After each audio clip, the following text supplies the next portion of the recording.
Good evening, everyone. Welcome to the first meeting of the Ware Board of Selectmen for 2025. This is January 6th. Call the meeting to order at 6:30 p.m. Would you please join me in the Pledge of Allegiance?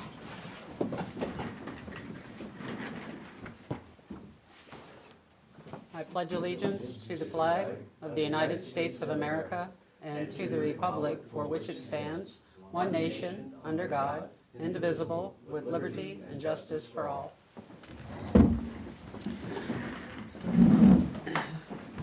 Thank you. Hope everyone had a wonderful New Year's holiday. I'll open it up for public comment. I didn't yet.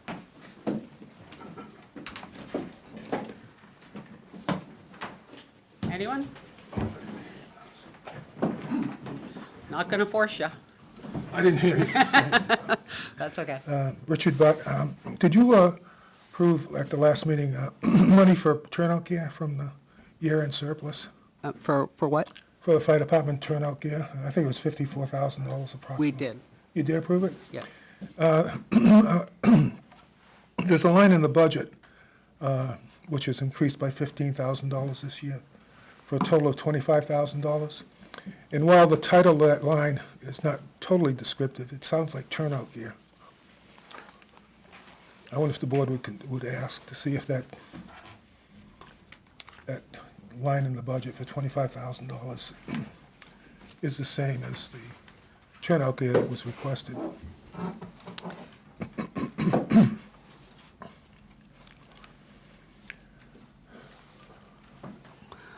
I believe, and I'm getting to the line, what we did is we gave them a basically a catch-up amount for them to catch up with some gear, and then there will be money in the budget for yearly replacements. So we didn't catch up 100%. We just kind of gave them a bump, a one-time bump. And I'm looking up. What's the total cost? Yeah, I'm looking that up. Because you're talking, with the two, you're talking about over $70,000, close to 80 grand. I have it here. Oh, yeah, please, go ahead. So if we're talking about the same thing, it was towards the end of the last meeting, the protective clothing line, actually, this is not the latest, but by memory, we took that to 16, thank you, 16. And that, we bumped the physicals immunizations up to 6,000. I'm sorry, could you repeat that? I didn't. Yep, so if the line you're describing is the same one that we modified later in the meeting last week, it's the protective clothing line, which is account 637. And that one... It was reduced from 25,000, is that? We've reduced it a few times, and where it is as of the end of last meeting is 16. Okay. And that was because, in part, of the end-of-year spending that we did. We said you don't need this much in the All right. in the budget. Okay. But we did, just so you're aware, part of that, we did the reduction there, but the chief did ask, hey, we cut too much in the next line, 638, physical/immunizations. And we took that, again, by memory, because I don't have it right in front of me, but I think it was 6,000. Yeah. So, yeah, it's still less than proposed. But both of those, the intention is, these are true ongoing costs. I understand. What was the amount that you reduced it to, the total? Which of those two? Look, The equipment line? yeah. 16, That's the protective gear? Is that right? correct, To 16? yes. Okay. And the And that default number that was based on their presentation of $6,000 per set of equipment, and so we went with two. They had asked minimum of 12, preferably 18. We split the difference and Yep. said, you'll get 2 plus change, because they said you need to replace gloves sometimes, helmets sometimes, so. Okay, good. Got it. Thanks. Excuse me. I wish the board would consider writing rules or rules for public comment. I appreciate the opportunity the chairperson has given people up here. But it seems like, and it's not every week, but it feels like it's every week, an employee gets attacked or volunteers get attacked. And I believe when I was selectman, we were kind of, that's a little bit that's over the line. If you have an issue with an employee, address it to the board, who's of the complainant, and maybe request a non-public. I think it's It should not be done for employees, and volunteers especially. Now, accusations have been made. Anybody can make an accusation, and once you make an accusation, sometimes it sticks. And giving an example of a situation that got out of hand was a number of years ago when a member of the public came in and was attacking the town administrator. And as a result of that, there was some issues that wound up in court. So I know it's up to the chair and or the board members to draw the line. It needs to be drawn, my opinion. I don't think employees should be attacked. I don't think volunteers should be attacked. I usually try and address it to a board. You guys are fair game, so. But if it's a committee or another board, I generally, and I think most people do, address to the board, not necessarily individuals on the board. So if you do get around after this budget season to putting together some rules for public comment, I would hope that you'd address that. Thank you. Thank you.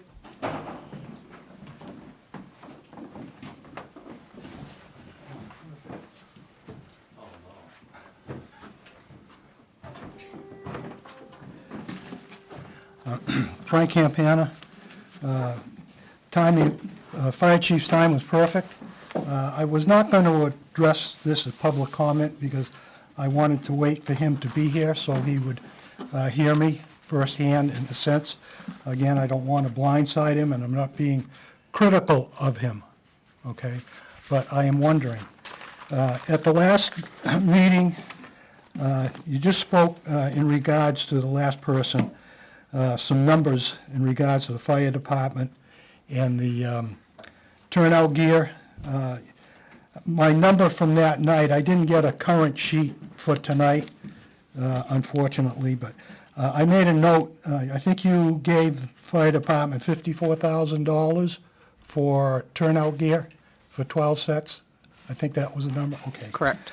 Back around August time frame, if you recall, the extra ARPA money that was accumulated, that was a balance and had to be spent. It could not be used to reduce taxes. I want to be clear on that. I understand that. Well, the departments were given the opportunity for that. It was almost $300,000 in ARPA money, and the departments were giving the opportunity to request items to be spent, from that amount. And that was done, and that's okay. Again, the money can't come back to reduce my taxes. Well, thinking back to last week, when the fire chief asked for $54,000 of budget surplus, which could be returned to reduce my taxes or to give it to him. I'm a little bit surprised that back with the ARPA money and the turnout gear, I feel certainly very critical, probably just like ammunition for the police department or other items. I'm a little bit surprised that in his list, he did not request money for turnout gear for the ARPA money. He did request portable radios. He did request, and this was actually the final budget,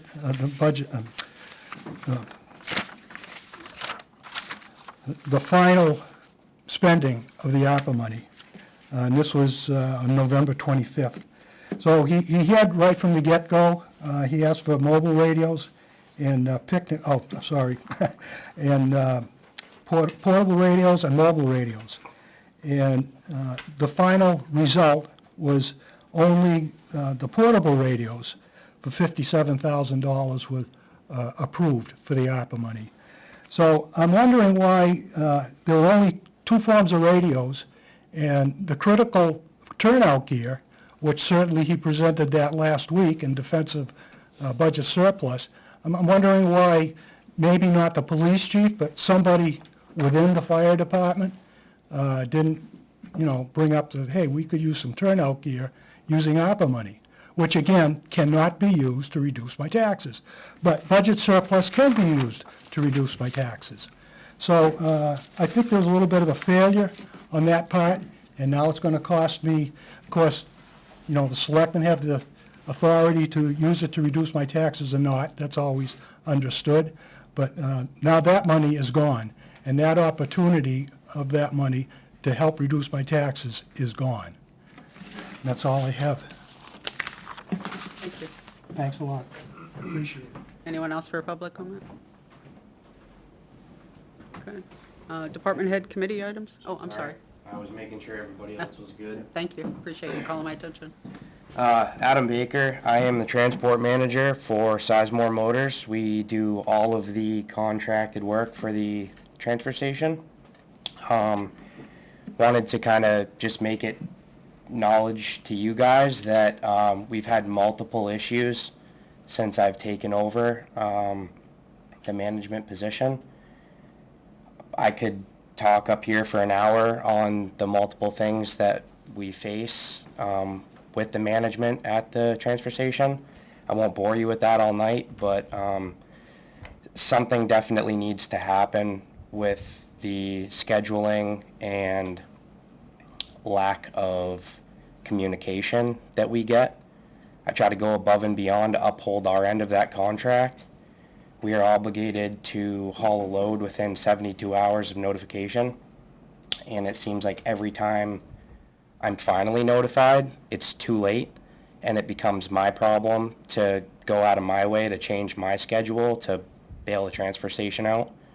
It's the kind of person I am. I try to go above and beyond. I don't want you guys or the town to suffer, but I'm getting no help from the management at the transfer station itself.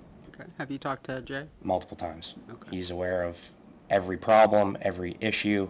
He is more than supportive. That's not where the problem lies. Okay. It lies in the management directly at the transfer station. Okay. All right. I Jay, appreciate that. like I said, Jay has been great. He helps us, I help him. We all work together, but there's a weak link, and I would greatly appreciate it if that could be looked into a little deeper. Thank you. Thank you.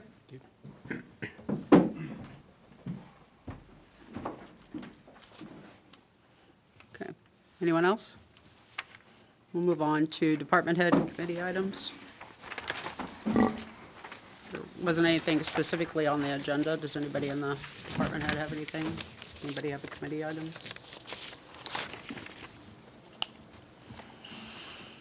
Okay. I think that takes us then to opening bids for the replacement generator on South Fire Station.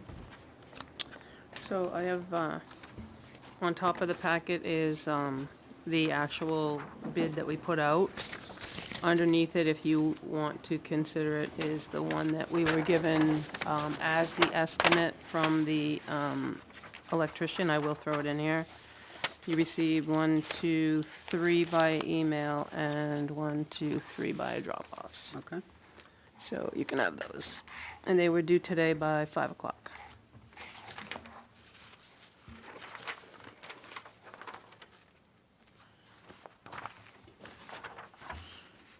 So the first one that you talked about was the estimate that our electrician Carol Johnson gave us.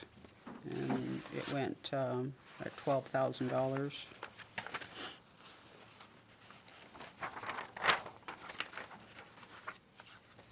Two. Copies? No, you got two separate ones from Bohan. Oh, two separate ones. Yeah, there's 2 different size generators listed there. You have to find it from that We were one that looking you've for got. what size? It was 14, right? 14? 14 is what we asked for. I think they bid a 20 and a 22 kW. 2 different brands. One was Generac, one was Kohler.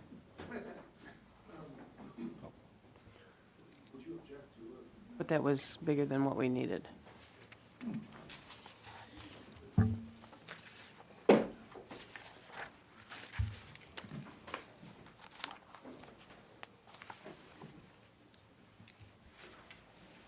Okay, this one is Bohan Electric, and it appears to be for a 22 kilowatt unit.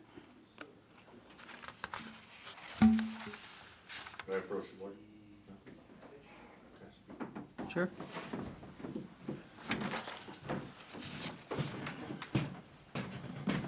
If it's not in there, I spoke with that gentleman this morning, and his evaluation of the panel and of the building, he stated that he did not believe, in his professional opinion, that the 14 kW was big enough for the building and the circuits that we had.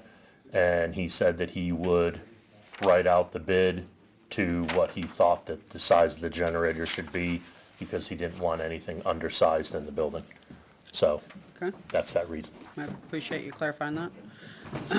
So Bohan Electric, and this is for a 22 kilowatt generator, total of $12,000.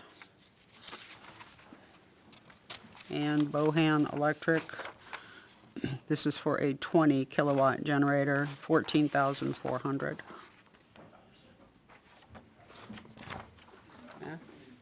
So the next one you have is the Young A-Pro and K-Pro, the two brothers. They did the generator here. One supplies equipment, one does the electrical, so you have to add both together, Okay, which is what I did, and then the back sheet just shows the time that I got the emails. okay. So that he supplied with 5 o'clock, they were here. As T.A. Bolton just said, this is A-Pro and K-Pro. And this is also for a 14 kilowatt generator. The electrical portion is $2,330. And the generator portion is $6,192 for a total of $8,522.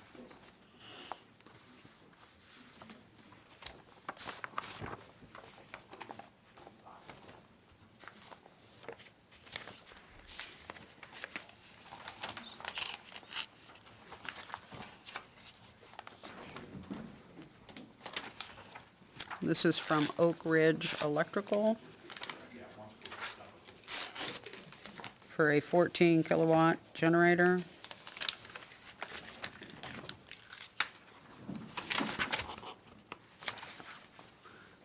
$18,235.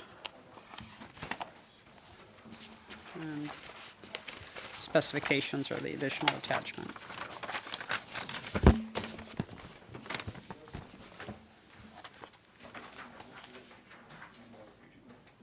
Thank you. This is CDS Unlimited. Also for a 14 kilowatt, $9,846.80. Also has specifications attached.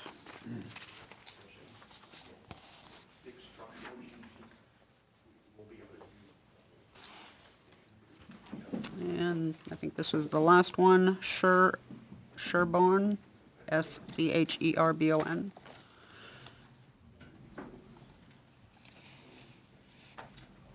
And this says it's for a 13 kilowatt standby generator. $16,439.50. An insurance certificate is enclosed.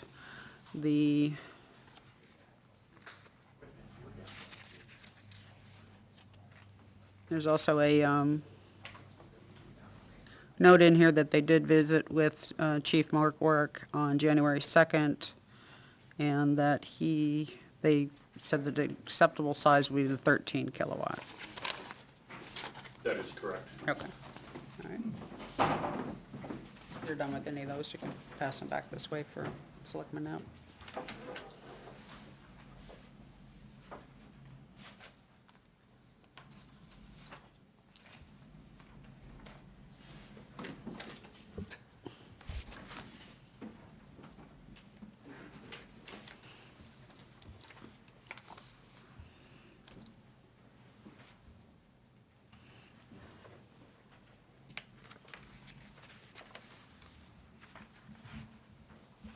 Did they say why they wanted a larger generator when they came out to visit?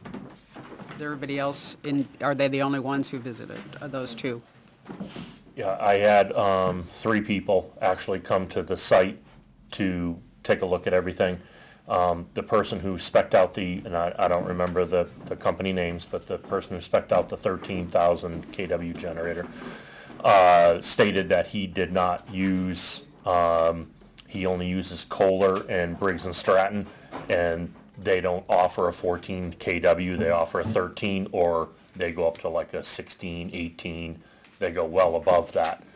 So I just said, then write it for the 13 kW, which I thought was appropriate size, but again, I met with a gentleman today, who said that the 14 kW was not adequate for the station, and he said that he would, give you guys a proposal with what he thought would be adequate for the station, because he wouldn't want to put something in and then be getting calls back saying it's not able to run everything. And do you know who the third one was? The brothers? Austin, AK, A-Pro? No, Did you go look at it? he did look at it, yes. Yes. A-Pro, K-Pro looked at it, Bohannon looked at it, and Sherburne? Whatever that we have last the one gentleman was. from Massachusetts, that was the one that had the 13K. Yeah, that's Sherburne. Sherburne, yes, he was the gentleman came up, he looked at it too. So those three people.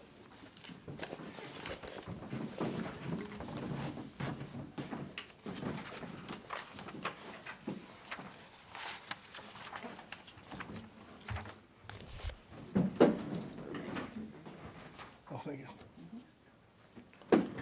Which company would this be? Thank you. I may be missing it somewhere, but did Carol Johnson say what brand of generator?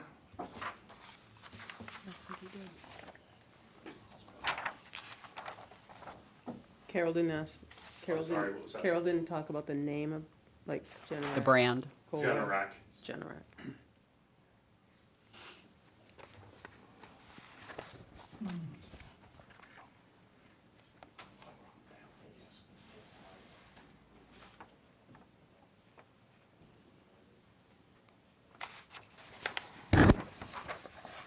And with all three that came, you went over what you planned to run with this. And only Yes. one of those three said you were undersized. Correct, and that was the person that came today. Bohannon, Yes, Bohannon. or Bowen, there's no Or N. Bo- There's- yeah. Yeah. There's no double N at the end. It's a Bohannon, but it's a farm.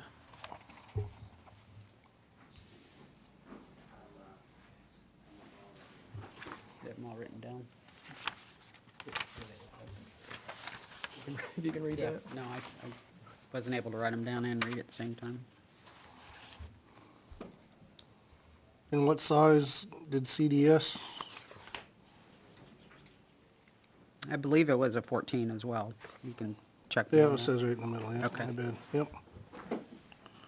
The two from Bohan look backwards to me. Because they're different thought so. brands, because I looked at that. Oh, they are? Okay. Yeah, that Like was the my bigger first one- Kind of thing. why I read them twice. Yeah. One the was bigger one was Kohler cheaper, and one at was least. Generac, yeah. Yeah. Okay.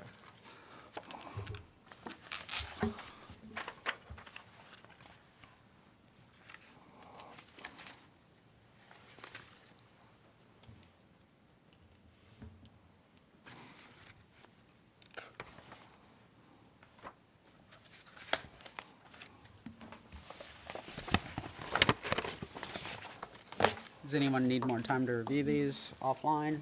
Do we have enough information to go forward tonight? I guess the biggest question I have is, we went with a 14 because that was what was already in place, right? Negative. No. No? You had a 5K in place. Can you come up? 5K. Can you come up? But Carol said we need 14. Right.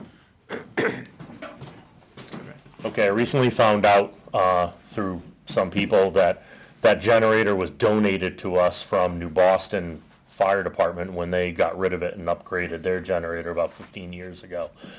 That generator that's there now is a 5 kW generator, but it keeps basically the heat on and one row of lights. That's it. It doesn't do anything else because it can't handle anything else. Carol, our town electrician, when he went in, He looked at the panel, looked at the circuits that are there, and he suggested the 14 kW generator. Again, the gentleman who came today, Bowen, Yeah. again stated that he didn't think that 14 was enough when he looked at the circuitry, and he said a 20 would be more appropriate. I don't know, I'm going by these guys, I have no idea, so. But that's what was, the generator there was donated to us. Captain Huey poured the cement pad in a wheelbarrow and put the generator in. And I think we had some help from our members on to hook up the gas and everything else like that to it. So we've certainly got the life out of it since it got donated to us.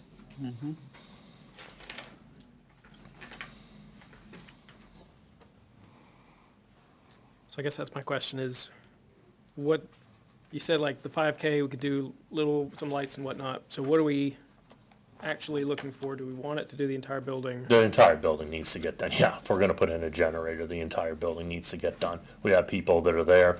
Back 15 years ago, we were doing 400 runs a year. Now we're doing almost close to 1,000, and we have coverage up there, and when there's storms and stuff like that, you need to have everything on a generator up there. We've got internet now and stuff like that. There's certain things that just have to be on besides the lights and the heat. Yep. So that's just, I guess wanted to say it publicly, that's the goal is, we went with this, the goal is have everything backed up by a generator. Correct, That's, yes. you know, Yep. that's, Yep, because there's sewage pumps in there for the drains and stuff like that. The well pumps, if you use the toilet, the facilities, none of that stuff is on a switch.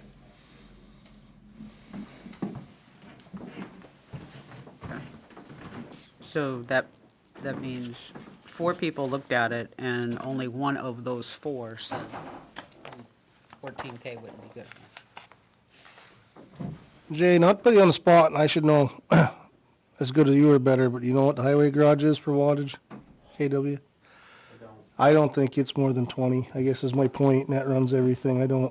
I'm probably the least qualified of an electrician sitting at this table, but I'm quite sure that 14 will do it. I don't think highway garage is over 20. Maybe, but they don't have welders and things, I would think 14 would do it. It is funny that one person said it won't. He's more qualified than I am, but I have the same feelings, I don't know, I would. I've never had the town electrician, I've dealt with him personally, working for the town, steer us in the wrong direction. So if he said 14, I guess I take his word. Whether we go with his bid or not, doesn't matter. I take his advice personally, I guess. So, yes, you asked the question earlier, can we move forward? I would prefer an opportunity to read through them in a little more detail, make sure the switches are correct, and so that's where I am. Totally fine with that, personally, but Do you want me to do what I did before, scan them and send them to you guys so you can have them please. for next week, and then you get a week to look at them? yeah.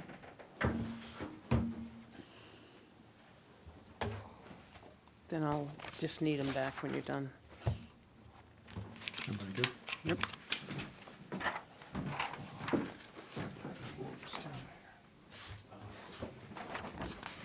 Just drag our envelopes.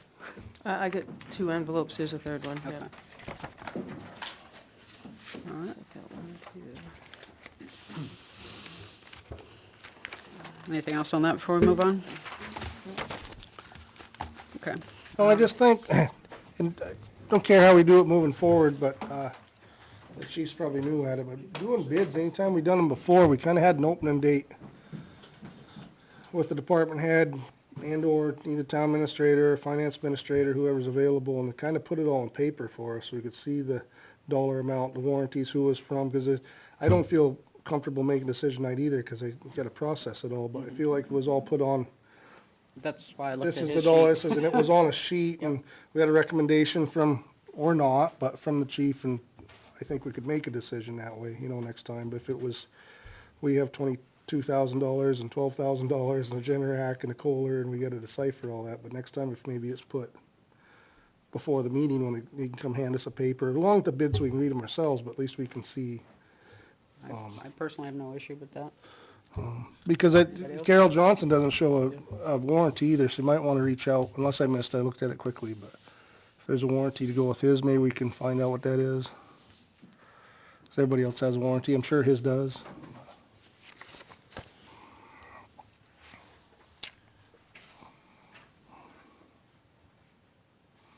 And we have the IT bids next week, so we'd have an opportunity to do that then. It's next week or the week after for Oh, IT? no, it's the next week, Okay, 13th. okay, Because the week after that, you have your public hearing. okay. So who's opening those if we're not doing them here? It was put out to be opened here. Okay. All right, well, we can modify them going forward so the department head can open them. Sure. Okay. Benji, I know you weren't here last week, so hopefully you had a chance to at least follow along a little bit with what we talked about. Yeah, you had to watch some of it. Okay, good. Hope everything's going well in the new Boston process. It is, we're doing the same stuff. I don't envy you personally at all having to go through this on both ends, so I appreciate you keeping up with it. So has everyone hopefully had a chance to look at the totality of the work we've done on the operating budget? Beth, as you know, is the keeper of the official numbers, but my unofficial, and I'll state that again, unofficial calculations show we're currently sitting at approximately a 2.4% increase over the default budget, which represents somewhere around $180,000. I've looked at it again and again since last week, even while on vacation, and I don't see anything that we can cut further without impacting municipal service levels, employee morale, or safety. If you guys have other ideas, I'd certainly be open to listening to them. So in terms of the 2024 we were operating on a default budget, which means we were using 2023's approved budget plus some legally required adjustments. The increases between that default and this year's proposed budget, while not as low as I personally hoped they would be, I do think they seem reasonable based on the following: the level of detail in which we reviewed the proposed budget. 145 of the 180K increase can be attributed to insurance. We do plan on bidding insurance in various forms this year.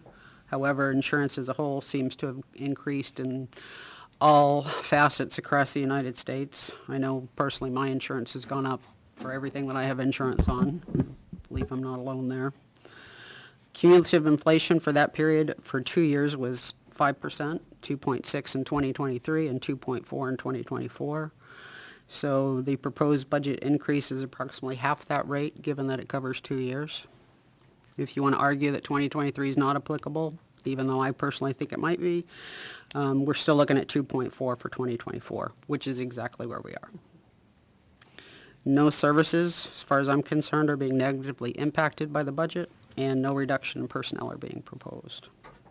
So I'd personally like to have seen further reductions in the operating budget, but my opinion is, given the current continued property tax hikes that the voters are seeing in the Ware schools, I'm very concerned that our folks in town are getting taxed out of their homes now or sometime in the near future. So I feel like I've done everything I could to try and impact the 20%-ish portion of their property taxes that go into running the town without impacting safety or services while managing risk for the town. I don't know what y'all think. I couldn't have said that better. I don't think there's anything I disagree with. I would just start repeating what you said. Okay. I have one token cut I was gonna ask for. We took almost all of conservation down to $1, each of their individual lines, but we left mowing at $150. That seemed like another one, why couldn't that come out of conservation funds? Thoughts on that?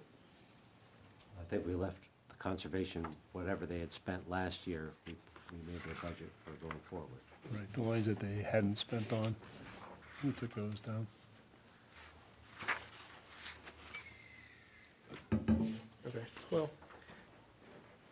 I still raise the question, why are we paying for mowing of conservation land, which I presume that's what it's being spent on, mowing conservation land? Why are we paying for that out of the operating budget? I haven't had any conversations with them about this. And there's a meeting this week. Yeah. Now, the tack we took with Park, given what you both just said, was, okay, let's reduce the increases and take it to, you know, mostly current levels.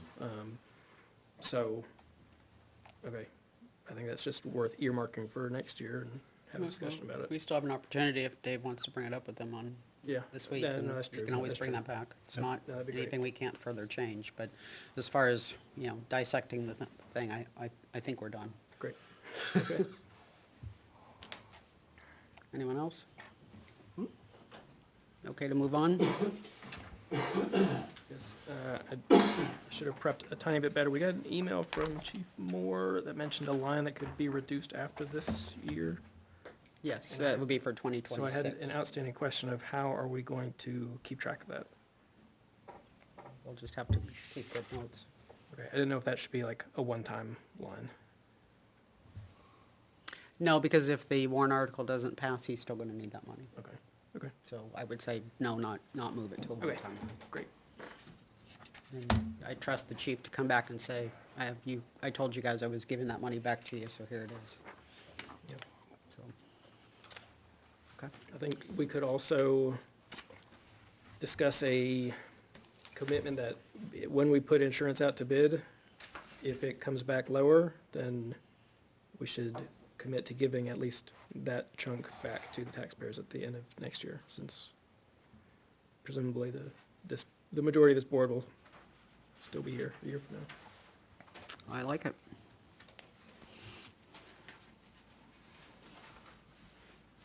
Is this the opportunity to explain the question that was raised in regards to the deductible for the Tahoe? Sure. Thank you.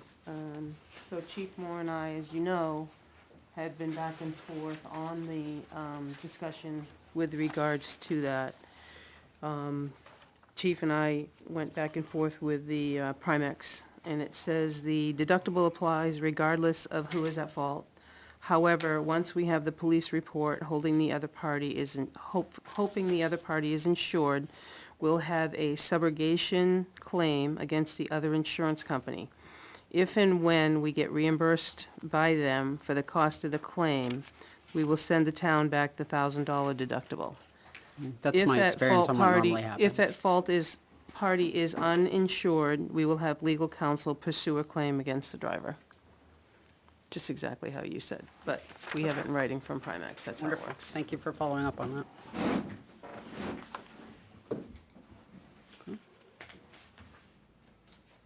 All right, so I think that brings us to 2025 warrant articles. So, Chief, you've got yours, Chief Moore, you've got yours all written out. I don't know if you want to come up and talk to those, and we'll start there first, since sure this is the most flushed out as far as wording goes. And the wording was obtained from ChatGPT. Highly recommend that function. Oh, really? Oh, yeah. Okay. That Good to thing's know. amazing. So, before you, in the one I gave you, I had attempted, on the one that's run across the middle here, 1-6, I attempted, from his first email to put these in. Yeah, I know things have noticed it. changed. Yeah, they're Okay. they're not the same, so. Okay. We do have his email that has the wording in them. so. Yes. Okay, go ahead. Sure. So the first warrant articles for a new Tahoe, it would be replacing car 3, which is currently in need of transmission repair. That repair is about $5,000. Just prior to this meeting, I did look and see how much we've spent on repairs on the 3 Dodges.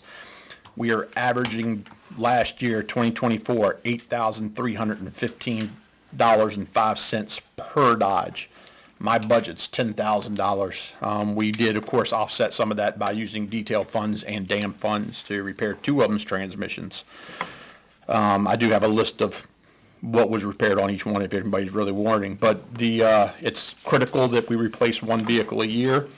The board has previously approved using $15,000 of the police special detail fund and $6,000 from the unassigned fund balance, which represent money received from the Everett Dam Patrol, to offset the cost of the cruiser. The cost of the cruiser was $84,276. With those offsets, the final number is $63,276.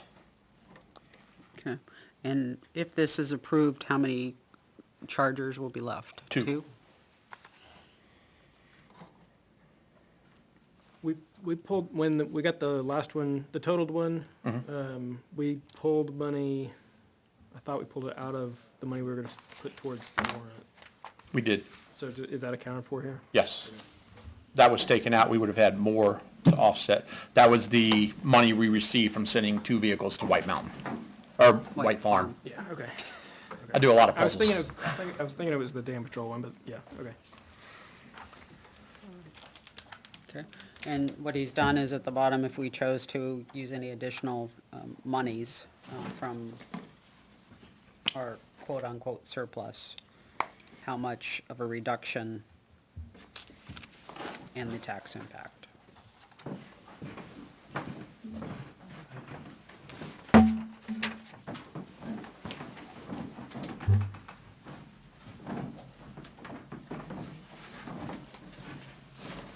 Anybody need a printout of that email?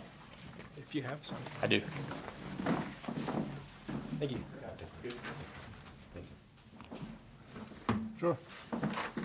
Thanks.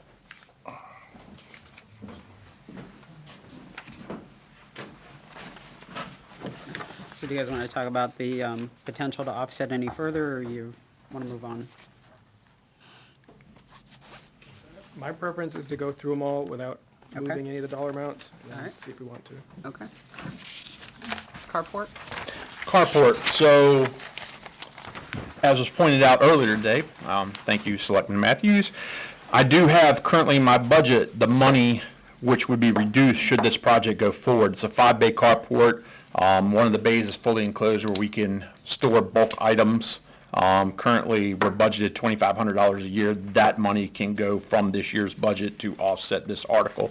So instead of $30,000, it'll be $27,500. The representative from the carport has responded to me saying she's updating the quote now that we're past the year. So this should take care of it, $27,500.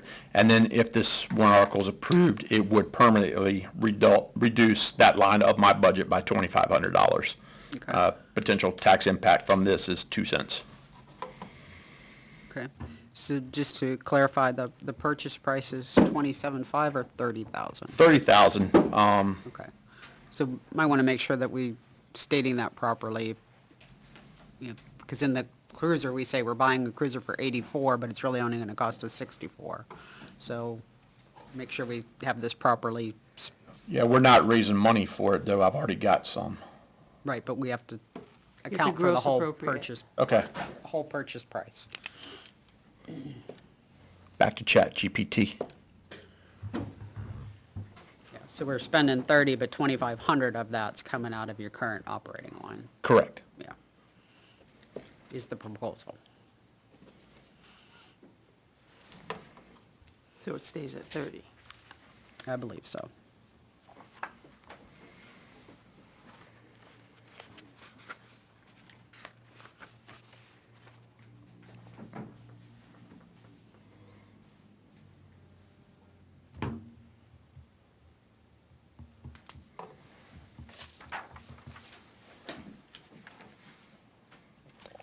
Any questions on the carport?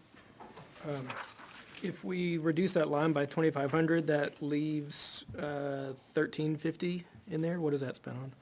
Still storing items, what have you. If I, Somewhere else? yeah, I can send you a list of what we spent on last year. I track everything.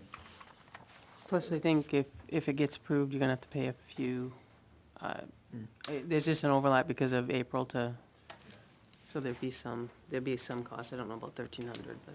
Towing fees, like if we have to, for instance, we had a vehicle shot up at a scene.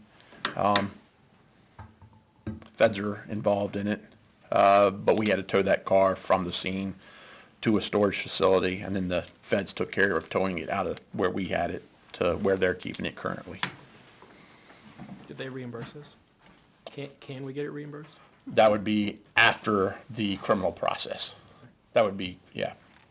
Which could be another Could be a year. different or- year. That one's or gonna be, longer. yeah, if the feds are looking at it, that'll be a while, Yeah.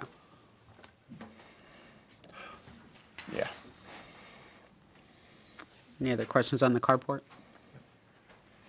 Okay, tasers? Tasers, so, since I've been here, tasers haven't been in the budget.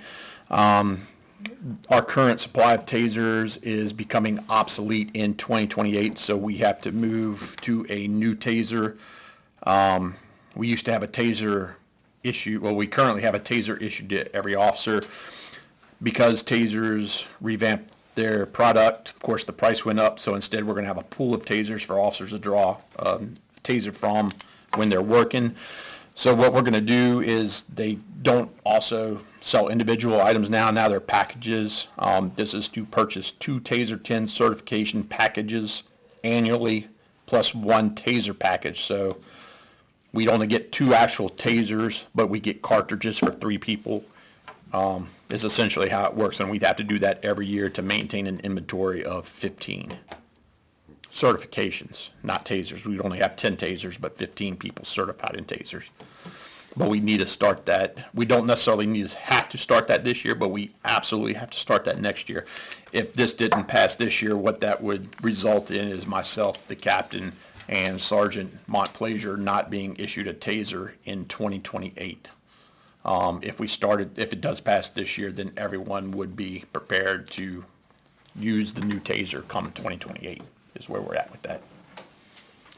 And just for clarification, Taser 10 is a brand name or? Correct. It's something? actually Taser 10, and then they have firearm behind it because it actually shoots projectiles. So that and the fact that you need 10 tasers is just coincidental? Correct. Okay, all right.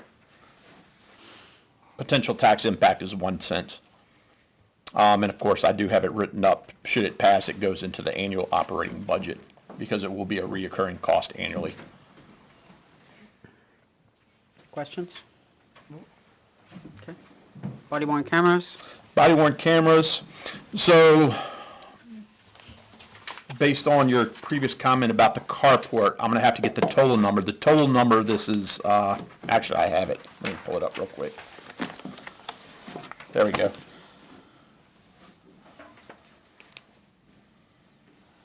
Because I have money in my budget. So 42, 20, do some quick math.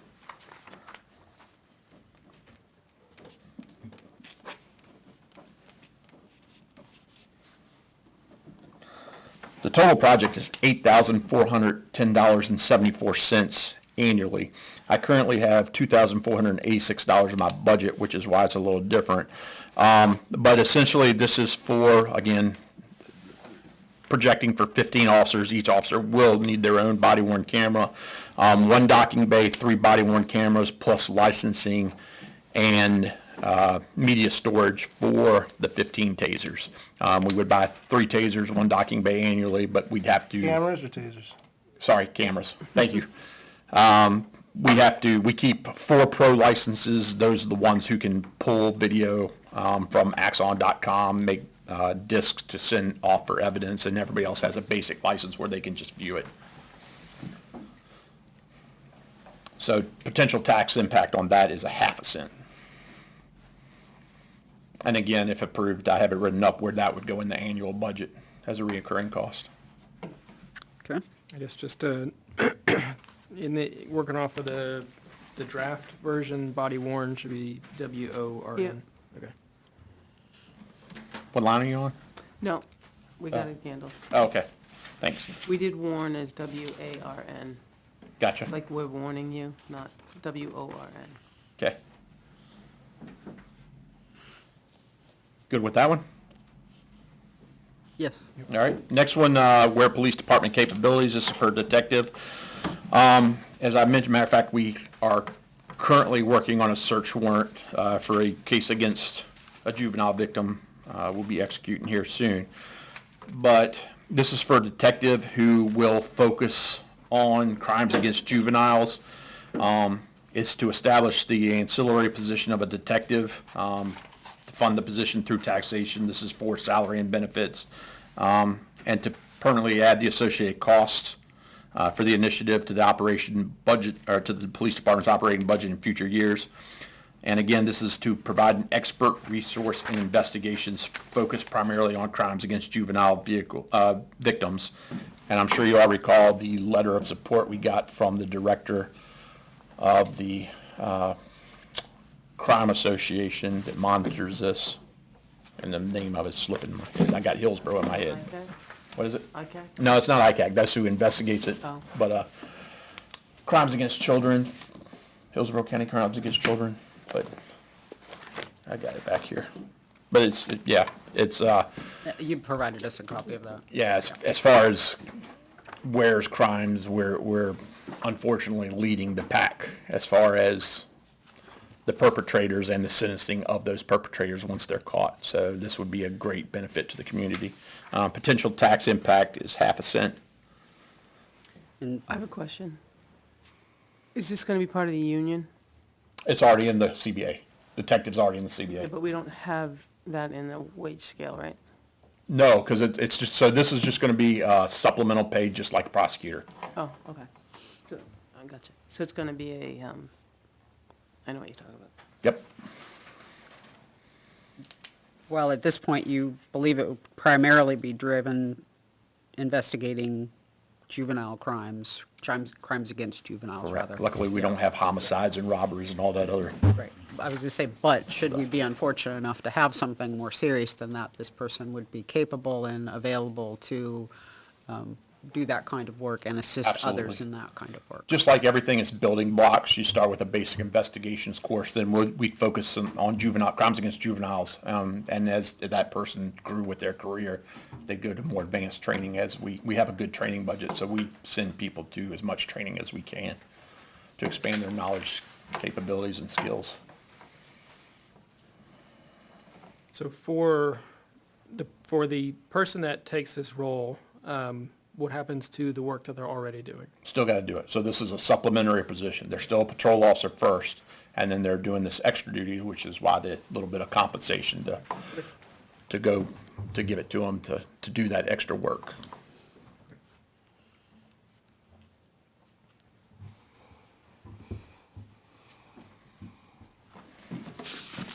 Okay. Anyone else? Officer Wellness? Okay, Officer Wellness, this is $7,150 in total. It's to initiate 2 programs. The Heart Start program, which is $4,900. That's based on a fee per officer. So if we do have vacancies, the fee would be reduced. Where they go, there's a scientific study out there where they test officers' blood, send it off, and they can detect if there are any indicators for future heart problems related to stress, so they can intervene. That would potentially extend an officer's career. We don't get a lot of sick time. A lot of people, luckily, nobody abuses sick time or anything, so I don't think we're going to save on sick time, but hopefully we can, intervene if necessary and prolong officers' careers here. And then wellness checks, that is a mental health resource, just to check in with the mental health professional, make sure everything's copacetic. Determine if there are any issues which need further resolution. Just one-on-one conversation and monitoring. And that program is nothing that's currently provided anywhere. I did check into that. This is a different program. We have more peer support currently. That's not going away. They'd still No. have the option of using Correct. that as well. Okay. Any questions on anything? Okay. Does that cover everything you have? Yep. And I'll make those tweaks and send it back out.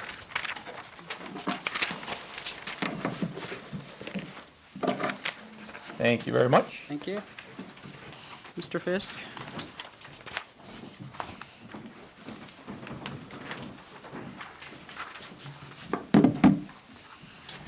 Oh, yeah. 4, I Mayor. believe. I think you go. Happy New Year. Happy New Year. I got 4 of them. Sure does. Yeah, the first one I've listed here is the change of percentage of the transfer station revenue. Oh, so I guess there's 5 then. Is that one thrown in there? Yep. It was just on our list of Yeah, yeah. catch-all. You don't want that one? No, I do. Yeah, Oh, okay. yeah, yeah. All right. Go ahead, talk about it. So basically, a special revenue fund that we already have for 50% of the recyclables. Going back to the transfer station for equipment purchasing, like to turn that into 100%. So that money that facility generates goes directly back into that facility. That's the idea for me, anyway. So, So how much money are we talking about? Because this would be I think coming we- I think we no brought longer in- to the general fund, correct? I think we brought in about 65,000 this past year, so, 65 in total, yep, so you're getting about 32? yep, yep.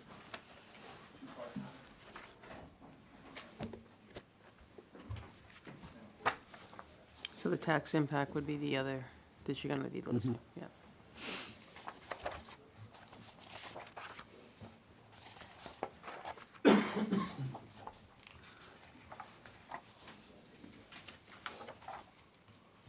So what kinds of things do you see using this money for in the future? I'd like to see it go to, all equipment that transfer station uses. Trailers, compactor, balers, and any necessary equipment for up there. In terms of new equipment, repairing equipment, both? Mostly new equipment. We're gonna use, hopefully here in the next couple warrant articles, we're gonna use some money for one of those out of this fund, so we're only gonna be able to use half of it, or cover half of that warrant article with that money. Because that's all you have in there? Yep, Okay. yep. But that's what I would, strive for, is to be able to cover the costs of a new trailer, or cover the cost of the scale. Obviously, we're gonna do half of that, but compactor, that had a temporary repair 10 years ago, and we just had another temporary repair done a couple years ago, so, there's a bunch of, Now it's fully repaired, right? sure, sure. Just ask Theseus.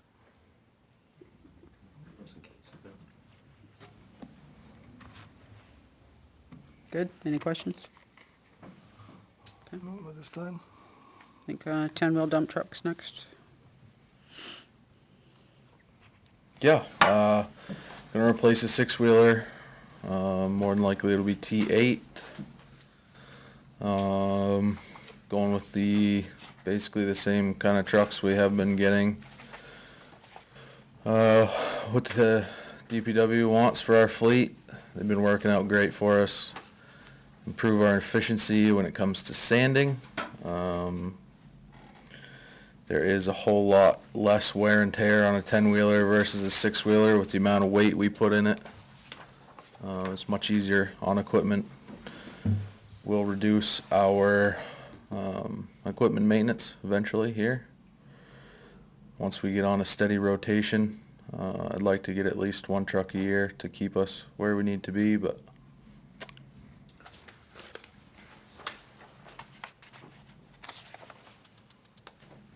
Guess looking out beyond this year, is there a need to keep any 6-wheelers? Or, because I know you have 10s, 6s, and there's a smaller one, right? yeah, we have 2 1-tons, two Okay. 5500s. So would you keep any 6s or just do the 10-wheelers? And No, just the 10-wheelers. And if this is approved, how many will you have left of 6-wheelers? 1.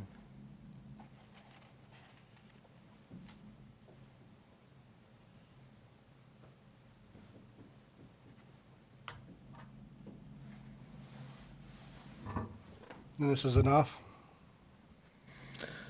If we can stay on a 1 truck a year schedule, feel like we should be able to The get by. money's enough? Yeah, yeah, yeah. And you're not going to add a second plow to this because we did the plow last week. Okay. So I don't know if you caught that or not, but we authorized one plow last week. Yeah. Okay. Plow blade, I think is the correct terminology, right? Head plow. Head plow, thank you. Those are budget numbers I got. I don't know if you got anything different for yours. No, or- it's close. Yeah. I'm kind of, yeah, nobody will commit to nothing, so. Crossing my fingers at it, because I got the same number put in there actually, but Yeah. kind of nervous that it's gonna be enough. But it's all I'm getting given, so it's gonna Yeah. have to be enough. Yeah.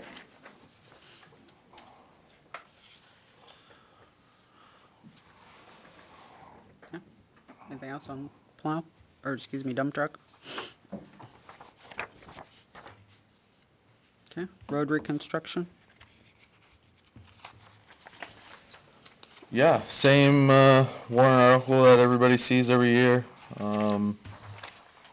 Everything that has to do with road maintenance and preservation, reconstruction, asphalt, gravel, chip coating, whatever really we can think of.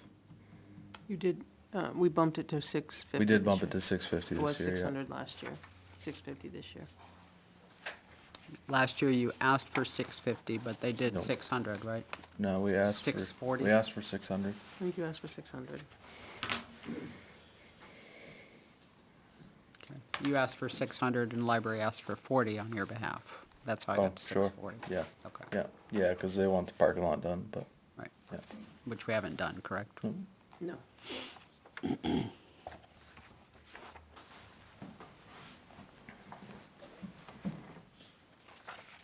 Anything? I think that goes with the plan that's been put, that you're gonna increase it to an amount where you can do reconstruction and maintenance, which is what the road bond that we're paying on did, was to do road maintenance, keep our good roads good, and when that's paid off, the hope is to have enough in the budget to continue that work and not just stop it, so then we gotta get another bond in 10 years to do it all over again. The hope is to continue your couple miles a year of grinding and doing bottom-up road work, and then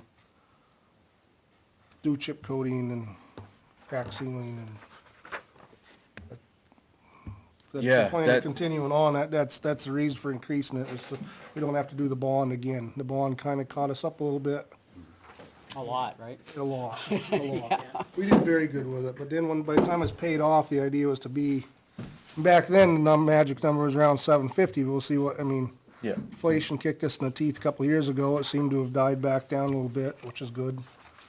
Yeah, that's what I brought that PowerPoint to you guys there when we discussed these the first time. Going all the way out to 750, and me and we discussed all the kind of seminars that myself and Benji have gone to, and kind of decided on a number, what's good for our mileage of roads that we have here, and hopefully that number stays true as we get up to that number within the next few years here. And do you remember what year we thought we'd be at 750? It'd be 3 more years from now. I just want to go up 50 every year until we get there and plateau there.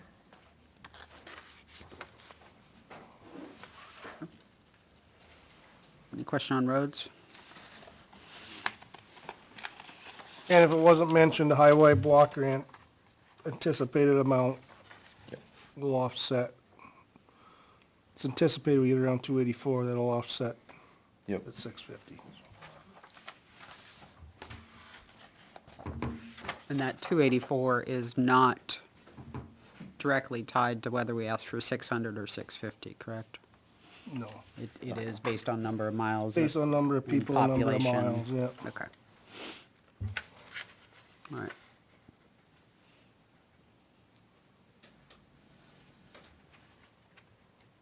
Good to move on? Roadside mower? Yep, basically the same warrant article that was on last year, for roadside mower. Something that we need to do for, safety, vegetation, get that cut back so there's visibility at intersections and going down the road so cars aren't bumping mirrors because trees are sticking out in the road, or keeping grass cut around signs, brush cut back. Something that is more cost effective for us to own versus hiring out or bidding out at this point. Renting, Renting, unfortunately. wicked expensive. Yeah.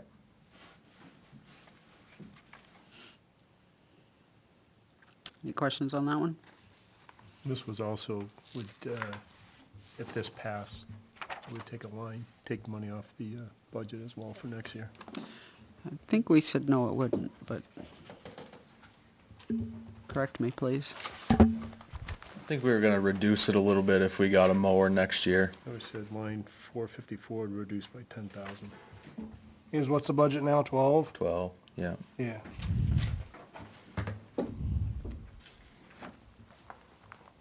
Yeah, I think we just left a little bit of money in that line just for some wear items on the mowing tractor, blades and stuff like that.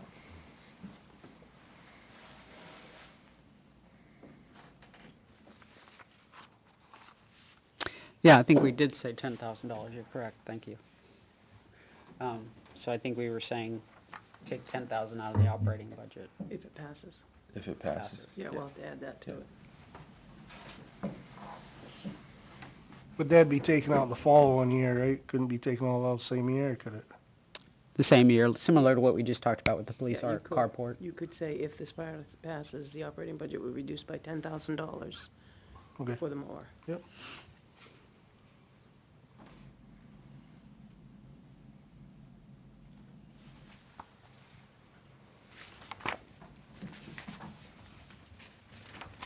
Would you be able to buy that next year, this calendar year? As far as availability, they're not as bad as trucks are, but I'm just thinking if we're talking about removing it from the budget, if the language says remove it from the budget, then we're stuck without a mower and we're stuck without, yeah, it'd be later in the year. So you want to reduce it in '26? or reduce it 5 now and 5 then, something, I don't know. Yeah, because we already did reduce it 10K. We dropped it down from 12 to 2. If that passes. But we haven't yet. But if it passes. That's what my number shows. And you can't get something till the fall, you've lost the mowing season, Yeah, I think that's is what that's my Salem's point. asking. Right. Yeah, so I guess I'm asking on line 454 if we've prematurely decremented that line. Yeah, that's what I'm saying. If we put the language, right now we have it at 12, and that's what Article 4, whatever it's gonna be, For the mower, yeah. as part of our operating budget. And then if our roadside mower language says reduce the operating budget 10,000 more on that line, should we do it? Should we do that? Should we do it for 26, 27, or should we do some hybrid, like 5 this year, and then 0, the remainder of the 10, 26, 27? Just to cushion against that, when can we buy it? I would think you could get one. I guess I don't know, I've never asked. Maybe you can find it out. The only, I've talked to Fairfield, because they're the people I got the budget number from, and they said that they were available. You could get them, but, 6 months, I guess maybe, that puts us into September, Yeah, that's you know? not a mowing season. Yeah. I was gonna say to quit, so that we don't spin our wheels here, can you just double check that for next time? Yep. It'd be cleaner if you could just say reduce it this year, but I know how it is getting stuff, so. Yeah. If we have to, we could say reduce it next year. Right, if the chief wrote in 26, it would be reduced. Right. That'd be easier. Yeah. Okay.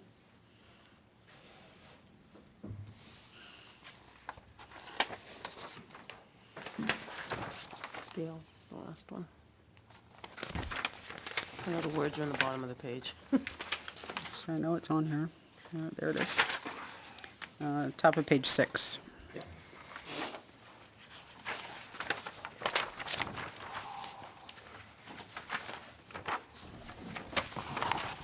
Scale for the transfer station. Looking at, about 90,000 for that, looking to get half of that out of that special revenue fund. Should help with our revolving fund issue we're having. You know, that seems to be kind of a part of a bigger conversation, that I expect us to have probably after all of this budget stuff, but,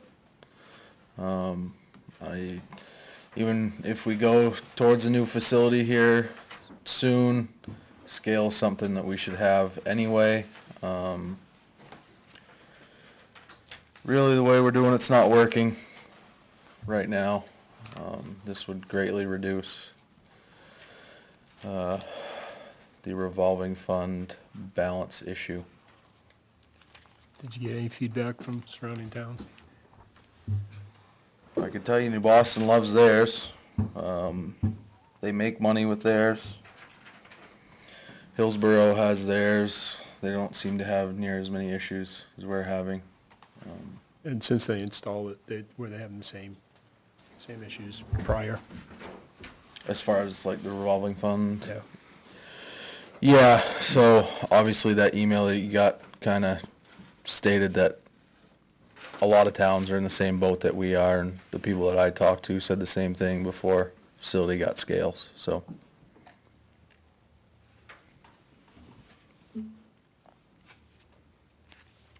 New Boston used to have it budgeted with revolving fund model, us actually, except they went modeled to make money. but- Yeah, yeah.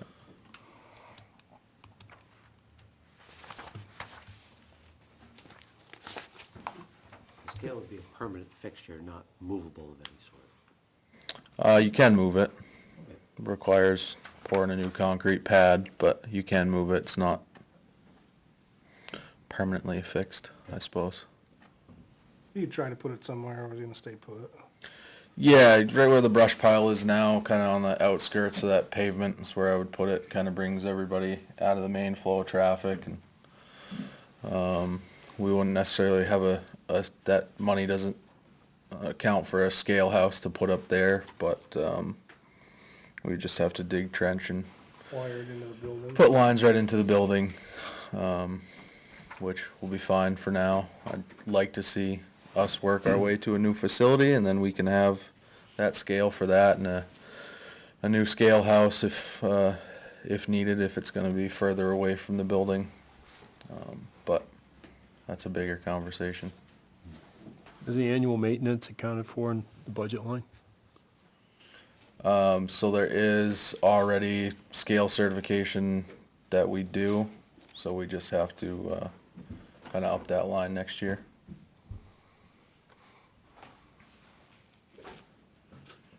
You have a small scale. We do, yeah, yeah, and that's gotta get certified, so Do you remember how much that would have to bump? right $1,000. I know you've told us before.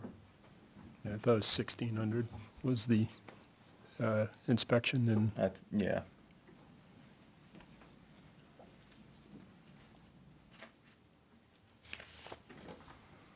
Do you think it'd be possible to move the demo trailer like over to that side? I'm still hung up on like cars going back and forth across. what side? Like you're saying, put the scale in the area where the brush pile is. Because right now, if a car went over there to get weighed, then there are cars, dropping off tin cans and then going past the metal bin. But if that car on the scale then has to go to the demo trailer, now they gotta cross that traffic. It's no different than what you did for paper, cardboard. You're coming back into flow of traffic. I mean, if you came up the entrance, you swung it wide onto the scale, you'd come off the scale and be basically headed right at the demo trailer, so. Yeah, but you have to cross cars that aren't, they just threw their household trash in the hopper and they're going home. Yeah, That's what I'm trying to avoid, this, like, you gotta look both ways. And No, I have to do that when I drop off my paper. I have to look back and make sure I'm not gonna Sure. pull out in front of anybody. Yeah, we are encouraging people to cross here where if it were possible to just move the trailer over there, you're going over there, you're paying over there, your stuff's over there, Right, you're but getting then you're into gonna the have flow to have to, somebody sitting over there all the time, or pretty close to it. I understand what you're saying, but, okay. but I also don't think it's any different than what I do for paper or brush now, so.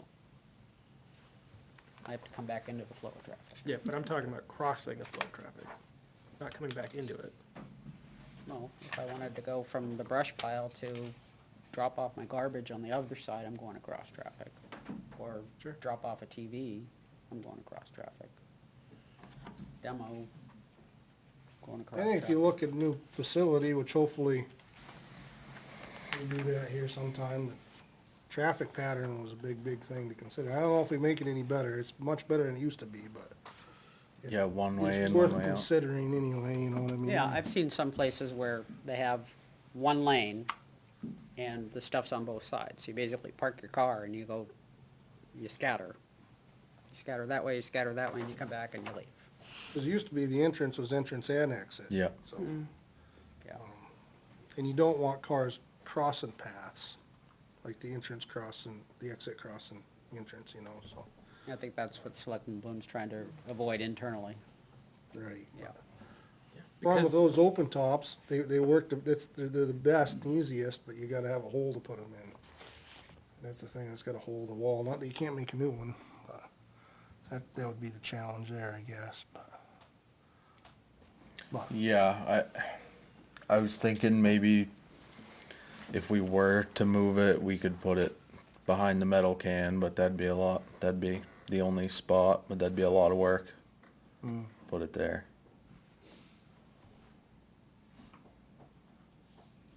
I don't think there's really any other spot. No, you always make one, but you gotta have concrete poured and everything for it. Can I ask about a possibility? Would, just on your way in, before you get to the glass and tin can recycling there, there's a drop-off. Could you get on the scale when you first drive in? And then you'd have to go around a second time, but you'd stop at the office to pay for what you dumped. Yeah, we thought about putting it, kind of where those cross hatches are. When you pull up to the first window for dump, and then, your recyclables are here, and then there's kind of a small section there, but, it's a little tight for length and for people at the window to come around and cross in front of you. It'd be more cross traffic. I think for the percentage of people you have that you're gonna scale versus, especially on a Saturday, right, that people go to just throw trash, further out of the way you got the scale, the better. So you're gonna screw up recycling and everything else for the 10 people a day that wanna weigh demo versus the 850 that Yeah. wanna throw. That's how I would see it, I guess. Yeah. I think that's a spot for it out there. How the new facility's built around it, I guess will be years down the road, but. Yeah. Yeah, we just essentially take that brush pile, move it back, take the compost pile, move it back, and That's enough room to swing a big truck on too, if some reason you Yeah. wanted to weigh one for, yeah, one you of didn't the, trust the aluminum can Yep. price, you could scale size Yeah. more across it, right? exactly. Yeah. Do that before it goes out, Right. double check every once in a That'd be a good while. idea, I always wanted to Yep. do that, yeah. Yeah, it wouldn't hurt. Cause I know years and years ago, there's arguments, you know, we lost 400, 500, 600 pounds of aluminum cans for snow when, you know, there weren't 50 pounds, but there's, Yeah, no way to know. or if you get your own scale, Yeah, anyway. I think the benefits of it far outweigh what maintenance we'd have to do on it, so.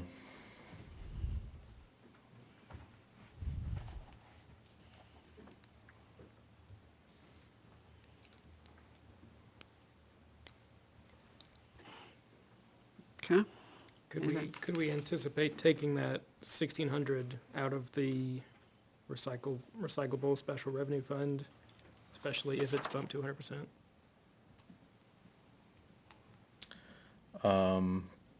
I don't know how that fund's set up, if it's for that, or if, I thought it had to be expended by voters. specifically. Yeah, and I think it was for equipment and things like that, I don't know. We'd have to see the definition when we started it, which was I think it's worth March of- asking. I mean, at least It we'll, does have to be expended by voters. okay.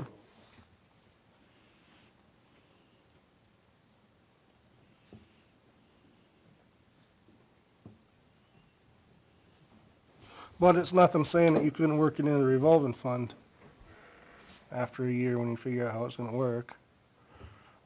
Yeah, I mean, Same as the, you know. we paying- talked paying about the it. hauler. Yeah, I think it's reasonable in just, talking in very generic terms, not specific accounts for, the money that you collect off the scale to pay for the maintenance of the I scale. agree, yeah. Yeah, like we had talked about it a couple weeks ago for the scale, kind of paying for itself. If we drew something up that we would have our fees at this much over until the scale paid for itself, and if we said after that, the fees are gonna be this much over to account for maintenance or, yearly inspections, certifications. Could be the way to do it. Yeah. I do think that's important that we work that out before we finalize this article, because when we go to deliberative and tell people what we want to do, that if that's the plan, then we need to be able to tell them that that's the plan. So, I'll draw something up. okay.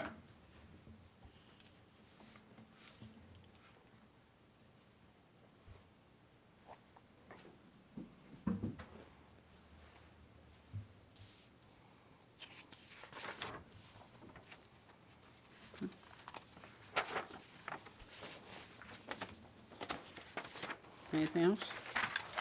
Can we go back to the recyclable fund? So, I guess my concern is because right now, half of it goes to the general fund. Correct. So, right now, it's no secret, we're losing money in the demolition. And I would think you would want some of this money still going back to the general fund. If the scale does not pass, there's still potential that we may lose money out of the demolition. So, yeah, I would suggest rather than 100%, as we go to 85%. And that will leave a buffer in that general fund in case the demolition fund goes negative. I don't know if anyone else has any thoughts on that. I hadn't thought about it that way, but it seems reasonable. 'Cause that's where the overage comes from, if there is one.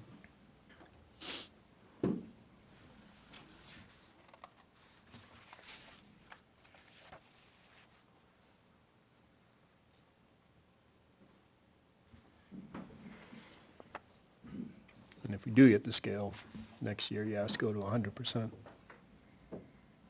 That's up to you guys.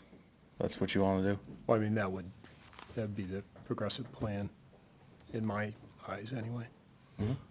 I just hate to put out there, even though it's happening, that it's okay to lose money on the revolving funds because we had a Well, buffer. it isn't okay.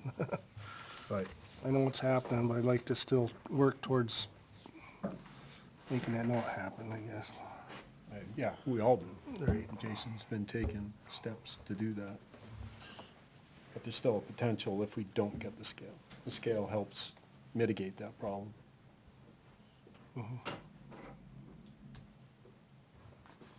But he's also got some onus, because he wants 100% of that fund, so he's gonna wanna get it in order if that's the case, so.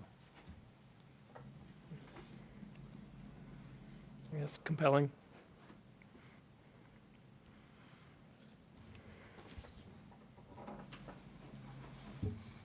It's another one that someone needs to keep track of, but I guess same thing. It's in your best interest to keep track of it. If we said 85 this year, but if everything works out, 100 next year. Right, or if we get the scale. Yeah. That should take care of most of that problem.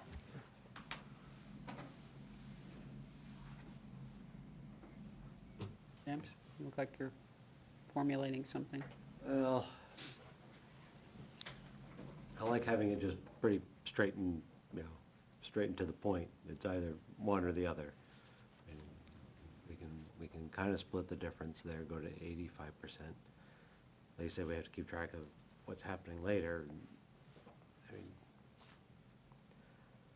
I think just going to 100% is just the straightest path there. Yeah, but we can't take money out of that to cover a shortfall in the revenue revolving fund.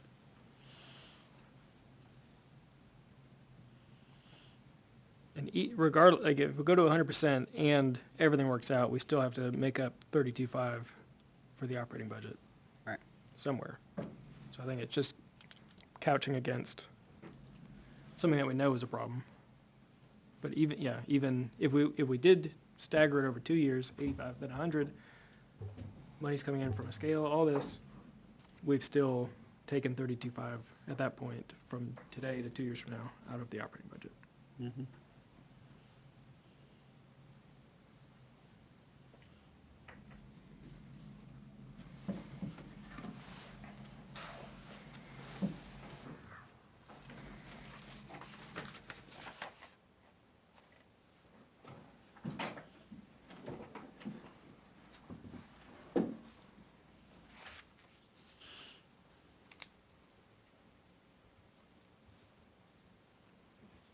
Yes, what is your expectation on how far we're getting with these? I'd like to at least get through a first pass on Well, everything. yeah, I guess, are we just listening, a little bit of back and forth, or are we trying to make a decision on? Well, if there's anything we can make a decision on tonight, let's do it, but Okay. I want to at least get a first pass through everything. Okay. Any further questions? I'm with James, I guess, I do see, I don't think your idea is a bad idea, I guess I just draw a line somewhere and call it 50% or 100% and put our foot down even harder about zeroing out up there, yes, hope that we get the scale. You have a valid point about it, so. Yeah. Okay. We've made conditional articles before, where if something passes, then it changes something else. Yeah. I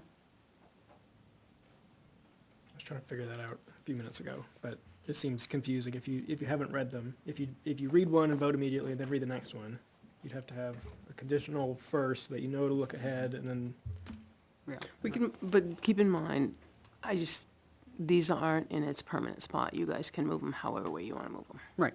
yeah, that's So what I'm you saying. can put them in order Right. if you wanted to, instead But of still, you have to put the conditional flipping to the first. third page.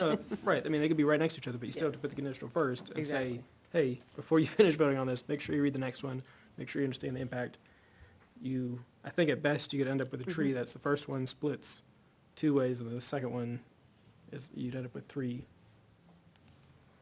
conditionals. I don't think it's worth it.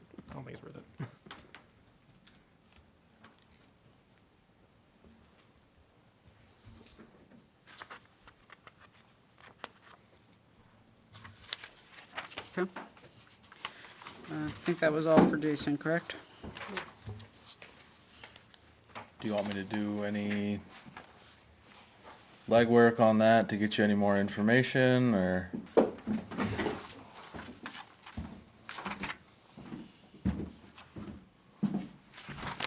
I think on the transfer station revenue, we have enough information. I mean, we know it's approximately 65K, so any percentage of that, Okay. I think that's fairly clear. I don't have any actions written down on the dump truck No, that's fine, it was just the last one. or road reconstruction. It's the The availability. roadside mower. Right. Yeah. Approximate availability and the wording regarding the operating budget. And I think in order to do that, you need a decision from us whether or not the operating budget's gonna reduce this year or next year by the 10K, if it's approved. I would say next year would be the best thing for us, but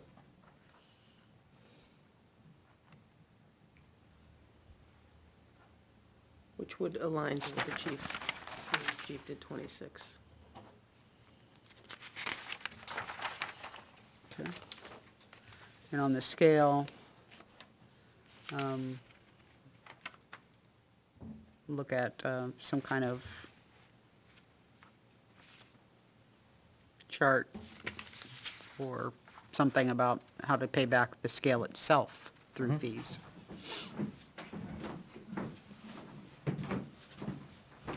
And just a general question, whether the special revenue fund can be used for scale maintenance. Probably not, but let's run that to ground. Okay. Okay? I do have one, excuse me, going back to the transfer station revenue change article. So you gave us kind of a very high-level list of transfer station equipment that you'd want to spend that money on, but if you could go down like one level deep of like, a trailer costs this much, you know? These are the types of things I'm looking to spend, this is what it costs, then we could start saying, okay, now that you have 32.5 extra, that means you could buy so many extra trailers or update, Yep. you know? Because that's, what I need to justify it to myself is, if we're taking 32.5 out of the operating budget and dedicating it to the transfer station permanently, what is that 32.5 a year gonna get the transfer station? So trailer's about $95,000. The compactors, 100 plus. Balers are $15,000. Most of that stuff's Yeah, pretty it's a expensive. a so. list of that, the costs, and approximately, you know, the next time you think you're gonna need one, in terms of number of out years. 3 years from now, I'm gonna need a compactor, or 6 years from now. Yep. Okay.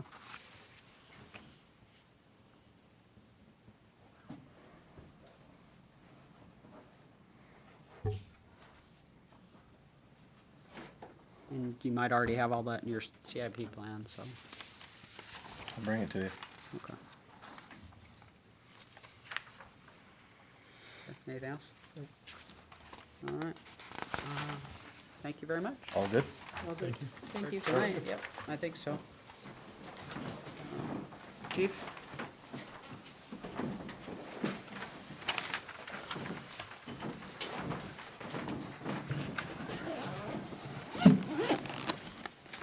You have two, correct? 3. Three? Yeah, One didn't make the list because it was the, fund. Yeah.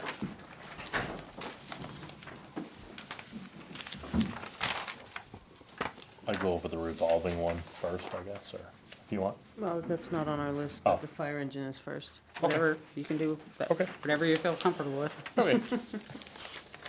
If the first on your list is the fire engine, we can do that.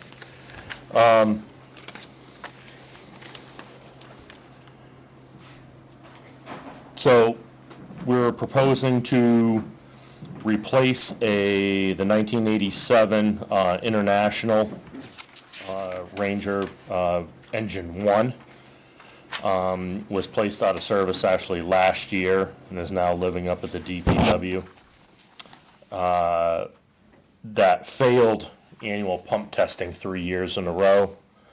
And actually the engine has fallen off the NFPA standard. The maximum lifespan they say is 25 years, or they recommend. So this is going into 30, 32 years, 33 years old. We did in the past chiefs that were here, try to source parts to fix the pump on that, and just the age of the truck, no parts could be sourced for that vehicle anymore, for the pump. It didn't make any sense to put a new pump in that truck just because the age of the truck. So the CIP for the engine is 1.25 million. The truck last year was $1 million, and we weren't sure if there was going to be enough money in that account, so that's why it was taken out. We ended up having enough money in that account.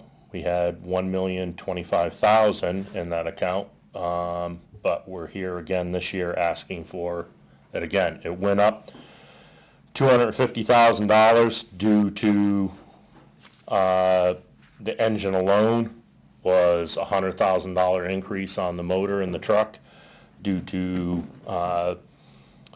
the new standards that are out now and the truck being environmentally friendly, quote unquote, with the wiring and parts in the truck and stuff like that. That was the increase.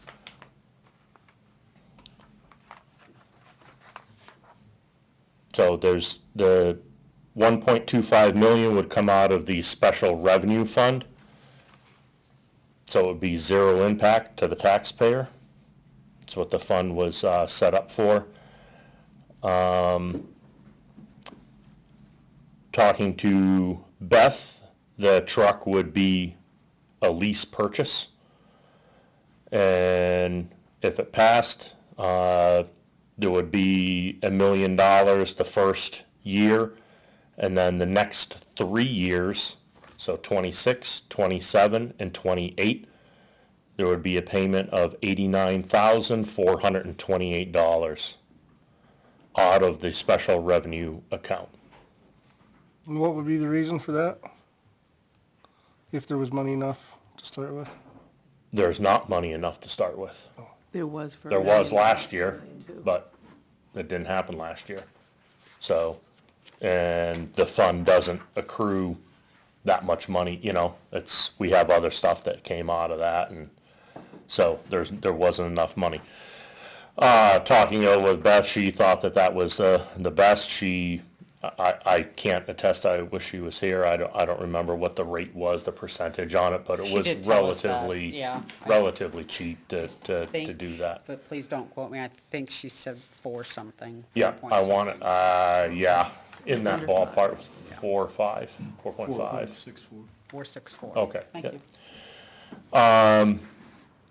Now, keep in mind also that the truck has almost a 3-year build time, so we don't pay for it until it's delivered.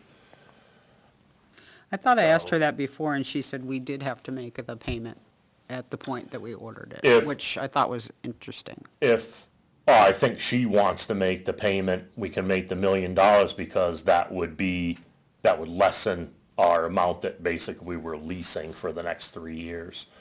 And $1 million was adequate enough because we're taking other money out for the Lucases and stuff like that, which is the next one that we're coming down the pike with. So, and this maintains, by doing it this way, this maintains a balance in the special revenue fund. So there will always gonna be some money in that. It doesn't What's the exhaust it. balance right now? $1,025,048. That What's was as the a average annual? presentation, so I'm assuming it's the same. What did we bring in this year, just, What did we bring in? yeah, just wondering what an average income is, isn't it? About 250.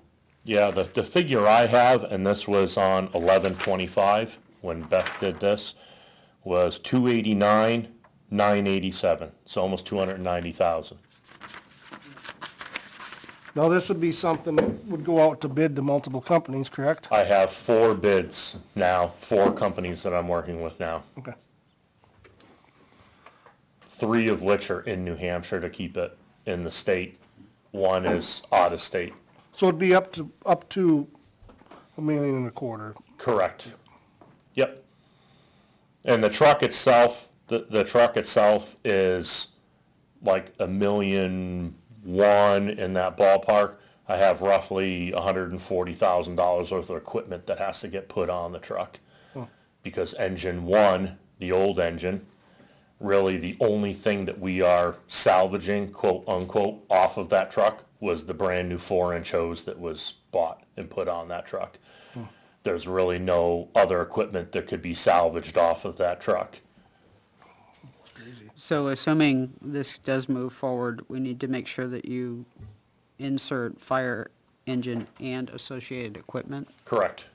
Yeah. Right now, it just says fire truck. Yeah, Fire engine. or 1 fully equipped fire engine. So that's Or what 1 they're- new fire engine, that's all it says. So someone So could yeah, interpret correct, the that. wording could be changed in that, absolutely, and should be. Because we don't have the equipment to put on it, again, with the exception of the 4-inch hose. So, I believe you've told me this in the past, and I apologize, but I racked my brain all day yesterday trying to remember what you told me, and I cannot remember. Why this truck? Why not a different truck that maybe costs less money? As in, like a different truck, how, I guess? A different truck. Because there's I a mean, bunch of different I trucks. see different trucks, so why this truck? Well, this truck is, like, for instance, this is replacing that truck. That truck only had, 1,000 gallon per minute pump. This truck's gonna have a 2,000 gallon per minute truck. The old one carried 750 gallons of water. This one's gonna carry minimum of 1,650 gallons of water. I mean, what we need in the town is water. We need to carry our water because there is none. And if we go to locations that doesn't have a cistern close by, this is the truck that's going to put that initial attack, I guess, on a fire that we have. Okay, so is this the only configuration of truck that's made that can carry that volume of water? A custom-made pump, yes, because commercial chassis, you start going into a double rear axle and the truck just becomes enormously big. This would be a single axle, almost pretty much like similar to what we have now, an engine 2. Pretty close to that. With a truck that size, would you have space at the locations that you would then have, trucks spread to the different stations for, proper response time? Would we have room? Is that? I Like, don't would know. you have, Would it fit in all the facilities that we already have? The only station that no apparatus fits in is east, is Sugar Hill anymore, because that station is too small. I mean, we barely fit our trailer in there now, so. Is that your question? yeah, partly.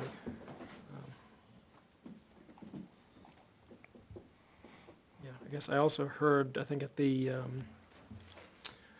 Finance Committee presentation, that it's a two-wheel drive, which seems, that Yes. surprised me. Yep, it's two-wheel drive. Is that going to be good enough? Yes. We talked about all these steep driveways, ice, snow. Well, we make it a priority that if we have, any kind of, larger snow event, that's why we have the utility, and we usually staff another person, and along with the ambulance for that matter too. Even though our ambulances are 4-wheel drive, people don't, if they don't get their driveway plowed, the truck would plow up the driveway first before.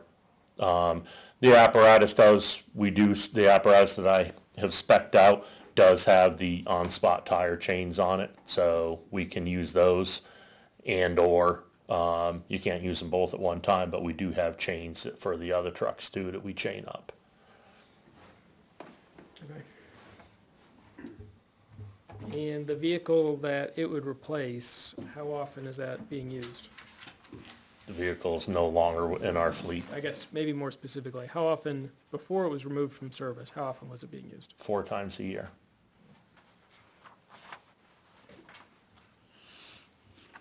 Would this become your frontline pumper then? Yes, so let me reiterate that, because you're going 4 times a year and you want to spend $1 million too. You're crazy. You kind of did Yeah? verbatim. Huh? Hey, I got you guys. There was an expletive in there, though. I got you Expletive. guys. So this truck, the engine 1 was up at East, okay? It was up in East Ware. It went on about 4 calls a year, maybe went down into Clough State Park or whatever, really didn't do much. If anything, it came down, and when a truck went out of service, this truck would come down and be like the second one to go out. In other words, we had engine 2 go out a couple of years ago for pump problems again. It was out for 3 weeks or 4 weeks. Engine 1 came down off of Sugar Hill and was in the main station, and that was the second due pump out. The first due was engine 5. So no engine is going back into Sugar Hill Okay, that station is now, for storage, and the PD is moving some of their radio equipment and stuff like that for the tower. This engine would be at the center station, and then engine 2, which is currently our newest front line, which is a 2012, that would go up to the south house.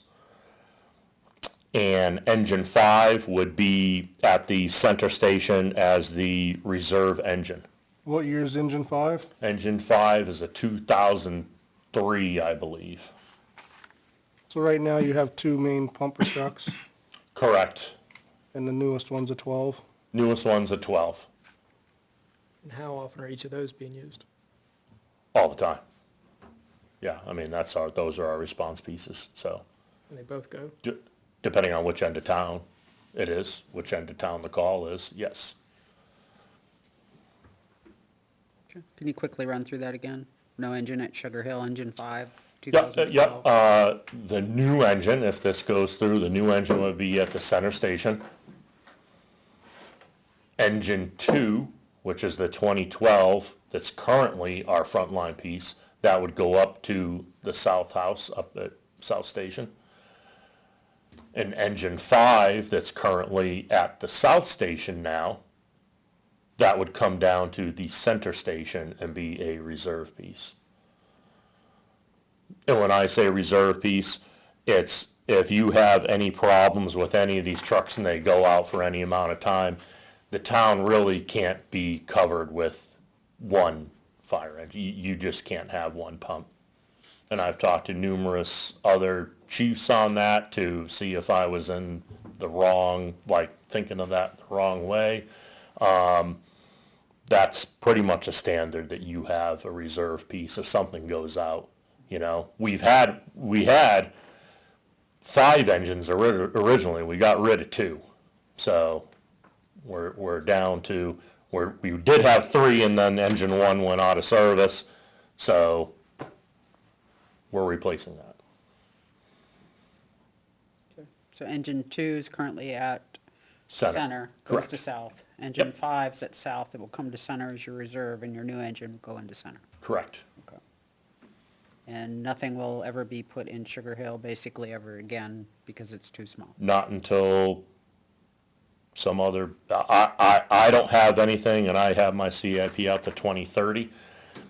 I don't, unless another chief wants to, and the town wants to build a station up there, maybe if there ever gets more, residential stuff up there, or more developments or something like that, that warrants having an engine back up there again. Right, but in the current facility, it's too small. Correct, it's too small, nothing can fit in there. Okay. None of our current engines can fit in there. But you also gave up some interior space versus cabinets for the radio. Yep, he mentioned. Right, yeah, I mean, we're using it for storage now, but the PD is gonna be doing their radio project in there in the corner, so.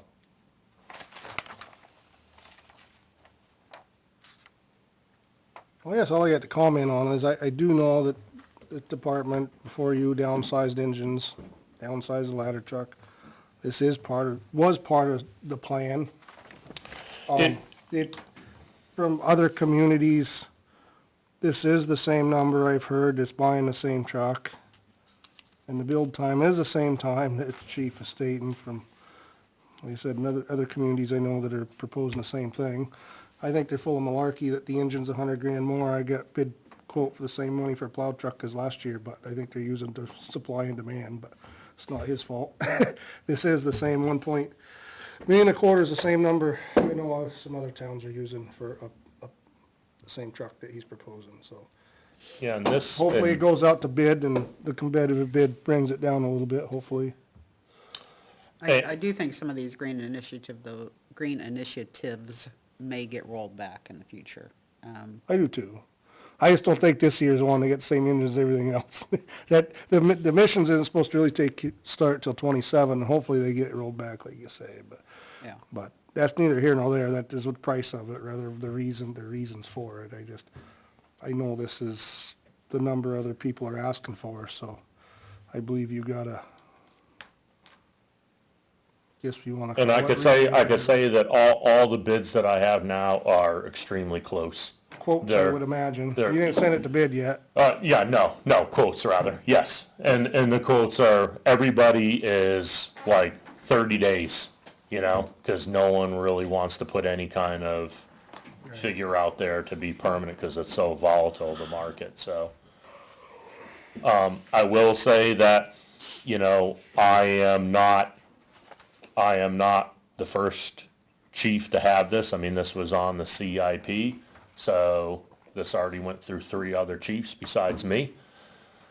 So it was when Vizina was here, it was on the CIP. When Richards was here, it was on the CIP. When Olson was here, it was on the CIP. And now I got to present it last year, and I'm back here again this year to present it. I guess where it goes along with a long-term plan. I mean, It is, We'll let the- it's in our fleet maintenance, it's in our fleet, the way we're scheduling stuff to be out. I hope that really hope that we would get the support, from the residents. Again, there's no tax impact on it, we're just asking to spend that money. Because every year we kick that out, it messes everything else up that we have already in a systematic plan that people took a long time to try to get stuff so it's replaced on time. And that's kind of going on our theme here of trying to get stuff replaced and get it on a schedule, and that's what we have here. And I would like to keep that schedule, I guess. Plus, the cost of everything just keeps going up, so we're gonna be kind of chasing it if we put it off another year. Well, that's the discussion we had this time last year, and it was $1 million. And honestly, I looked before that, and the price of the engine, I found paperwork, was $850,000. So it went from $850 to $1 million to $1.2 million. Yeah, though I did find the video from last year. The projection last year for this year was 1.1, and it ended up being 1.25. You've said this year to expect 8% increases, which would be 1.35. But I do feel like we're in the exact same place as last year of, we don't project to have the actual amount of money. Looking at a lease to solve that problem, I We do. don't love a lease, but if it's gonna be 1.35 and we're pulling in 290, If you want, I could show you this. This is the CIP. You should have this that Beth did. I'm sure I have it in here somewhere. But I could show you my copy here, and on the bottom, here's the engine and the lease payments, and here is the total in the account every single year going out to 2030. Yep. Yeah. So we're never not going to have money in that account. If there's a lease, though, I think the language is wrong then, if it is a lease, because, Well, it's gonna have to be reworded. Yeah, I I don't, have that noted too. Yeah. I think it'd be 1.267. Because you're gonna have to let them know you're entering into a long-term lease. You have to- yeah. And you're gonna have to have a public hearing the same night you have your budget public hearing, because according to the state law, if you're over $100,000 in a bond or a note, you have to have a separate public hearing. So we added another one to that night. So now we have 3 on the 20th. I'll bring the coffee. I'll hope for a heart attack day before. I didn't hear that, but I don't think I liked what I did I hear. was gonna say, I heard part of it, but it's- For me, nobody else. We don't want you to do it either. Okay. Anything else on the engine?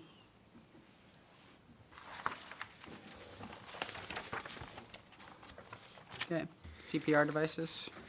Okay, the next item are the Lucas CPR device.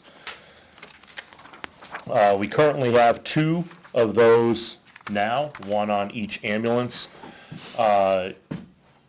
We went through this and we showed you really I don't know if you guys seen those in operation or not. The ones that we have now are 10 plus years old. They have a 10-year life. They are non-serviceable. They did us a favor because we do have a maintenance contract on them. They did us a favor, and the last time one broke, they fixed it with some parts that they had laying around. They said, that's it. Next time it breaks, pretty much throw it in the dumpster, because we're not servicing it and there's no parts to service it anymore. It's pretty vital to our operation that we have because we only have 2 people on duty. And basically this is doing CPR for us while the other 2 people are doing what they need to do in a cardiac arrest situation. My understanding is these are actually very accurate in their performance. Is Correct. that correct? You can't beat the machine. It measures the depth, the compression rate and everything, and then you just can't beat this compared to a human with fatigue and everything else like that. Again, this would replace both units that we have currently now on both ambulances. The $45,000 that we're asking also includes a 5-year maintenance contract, so both units would be covered for 5 years. Past the 5 years, that would be rolled into my budget line for contracts that I have in my budget. What's the It'll be life expectancy? 10 years. 10 years on both of them. So it'd be $45,000 for the both of them. Again, this is more of a high dollar piece of equipment. We're asking to come out again out of the special revenue fund, so there would be no tax impact to the taxpayer on this. We're just asking to take the money out of the account to buy these devices. Again, I think to me, this is, wouldn't even be like a question on it. I mean, this is a life-saving piece of equipment that we need. It's not a want. We need to replace them because, again, they break and we don't have that.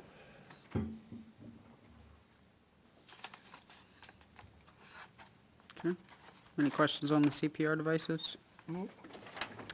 And the community safety revolving fund, is this the same one we proposed last year, basically? Nope. No? I Different? don't think, I never, SPD. yeah, NSPD. I knew there was something safety related. Yeah, so C2 talked to you guys about that a little bit. Basically, what we wanted to do with ask the town if we can establish the fund and the revolving fund.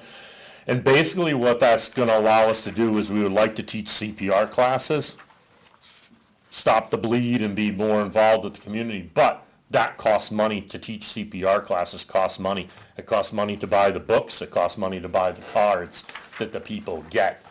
So what we were asking is, we're not asking any funding for it, we're just asking to be able to open or have a revolving account that we could, if someone comes in or we get a group of people in that want to take CPR in the community, we charge them. And if the card, and I'm just going to throw out numbers here because I don't know them off the top of my head, but say a card cost $20, we charge $25 or $30. The $10 that we quote unquote, I guess you would say, make off of that would go into that account, but things that we need for teaching the CPR classes, teaching the stop the bleed classes, that we would buy the things off that, mannequins, parts for the mannequins, stop the bleed materials that we use, that are basically expendable. Once you use them, you throw them out. So it wouldn't be like anything that we would have huge amounts of money in the account. it's basically just to cover some of the cost of teaching the classes. So in order to teach a class, you need some instructional materials to do that. So how are Correct. you going to initially get those instructional materials? How are we? I would say to kick things off, I could probably pull that out of my budget somewhere, and the town would just buy those, you know? So you haven't like identified grants or something that'll help you? There is. I have not myself. I'm not sure if C2 has looked into, if the assistant chief has looked into that. But if there's something out there for grants, I would say that we would definitely apply for that. But again, you're buying like a $20 book. I don't know if there's gonna be too many, No, but maybe grant- for a mannequin or something. Yeah, for mannequins possibly. Yep. But again, we're not asking for any money up front or anything like that. It's just to establish that revolving account. So zero impact. Yeah, there's zero impact. And, you know, the revolving funds are kind of a double-edged sword, where it's great that you have the money available, but it does mean that the money that goes into it isn't available to the operating budget. So, but what you're describing, I just want to make sure I understand this correctly. There's not money coming in today that you'll be removing from the operating budget and putting into this new revolving fund. That's going to be new money coming into the town. That's going to be going into that. Is that accurate? Right. Right, correct. Yeah, so it's not something that we have to make up in the operating budget. No. Nope. Great. Nope, again, no impact to the operating budget. If this does not pass, there is a impact to the operating budget if we want to put on a CPR class or for the public or stop the bleed or something like that, because it would have to come out of one of my line items to purchase material or whatever. And then it's like, this was the confusing part. Like, okay, now I do that, the department, as the town, we charge you, I'm just throwing out numbers, charge you $25 for CPR to cover the cost, then what do they write the check out to? They write the check out to the town? I mean, it just, who gets paid? You know what I'm saying? It becomes the waters get really muddied with that for reverse. Having the revolving account would eliminate all that, because it would just keep going around and around and around. There'd be money in money. We would have money to buy books, we would have money to buy the cards and stuff, and then that money would come back in again. So let's just assume that you're going to be wildly successful and everybody in town wants to get trained and That you would be make awesome. lots of money. But there's only so much instructional materials that you have to buy. So money starts accumulating in that fund. What can you do with it at that point? Anything? The instruction materials, a lot of that stuff goes with the person. But you won't have to buy mannequins, or you won't have to buy... Correct. When we buy mannequin, it would just be either replacing the mannequin parts or replacing mannequins as they get updated, you know? Yeah, so getting assuming more for some mannequins. reason there's money that accumulates in that fund, can we move that to the general fund at some point in time? A one-time deal, or, a bucket? That would be up to, I would think, Beth or somebody, or you guys, or whoever the board is at that time. You know, if you deem that there's too much money in that account, Yeah, that's a good problem to have, right? I guess that's a great problem if we could say that we're gonna cost $3,000, but I would think that the whole reason behind that is to keep mannequins, keep upgrading the stuff that we have and keep it, new, so we have instructional stuff. What is the average typical cost for a mannequin? Off the top of my head, I don't know. I wouldn't want to speculate on that and just throw you out a number. I don't know. Do other communities do the same thing? I don't believe so. Like, I mean, I'm over in Hillsborough. I've never heard of. you Well, know, them what I was going offering. with that is there an opportunity to, let me use, share the mannequin and the training, and then till you get some money in there, and then buy your own, Well, I think that was the point, instead of taking out of the operating budget? yeah, the assistant chief has, some contacts that I think that we could borrow some stuff to kind of get off the ground type thing. Until we, and I don't wanna really speak too much for him, I mean, Question. yeah, I mean, I can have him, you know, get more detail to you guys. Yeah, and I'm assuming that at some point in time, we But- would open this up to other non-residents. Absolutely, actually, it doesn't really matter, you don't have to be a resident, because we would be taking in the money if you're from New Boston and want to learn CPR, you know, we can certainly do that. You don't have to be a Ware resident, you could be anywhere and just, and take the class, so, or stop the bleed for that matter. Yeah, and there's businesses that, that do require CPR and updated CPR, and that would be an opportunity as well to have that community, but also there's a fee for that. Oh, yeah, if you go to, and I won't name any names, but locally, within 20 miles from here, if you say, hey, I wanna take a CPR class, it's $100 to take a CPR class. And you walk out of there and you have your books and you get your card, and that's what you get for $100. And we're not saying we're gonna charge $100 for anything, but, you know, I think to offer this to the community is something we could greatly give back to the community, because people have asked us for that stuff, and it's hard for us to do that, because right now it would be coming out of our budget, and then we have to borrow stuff, and, I think the last Stop the Bleed that we did was maybe, what, 10 years ago? Mike? it was a while ago, because we did Stop the Bleed for all the teachers and and all the schools, we did that. I'm not sure if we ever did anything with the highway. I don't know, Benji, do you remember that? Doing Stop the Bleed or up there? We did CPR a couple times, CPR? a long time ago. So, I mean, there is a benefit, you know, a sense of pride too, we're giving back to the community.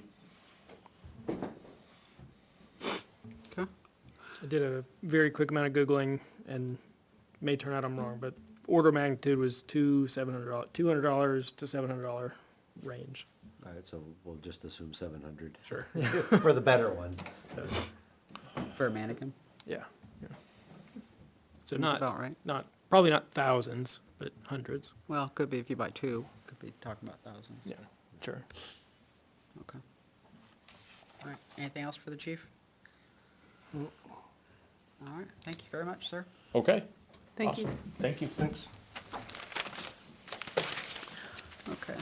Oh, I do one more thing, not related to, I know, it's short. One more thing, it's not related to anything CIP. Just want to let you know that Lieutenant Amanda Charest finished all of her CPR, her paramedic class. Bet she wishes it was CPR. Yeah, like, that would have been Graduated so her easy. paramedic class, passed her national registry, and hopefully by the end of the week, she's putting in her paperwork.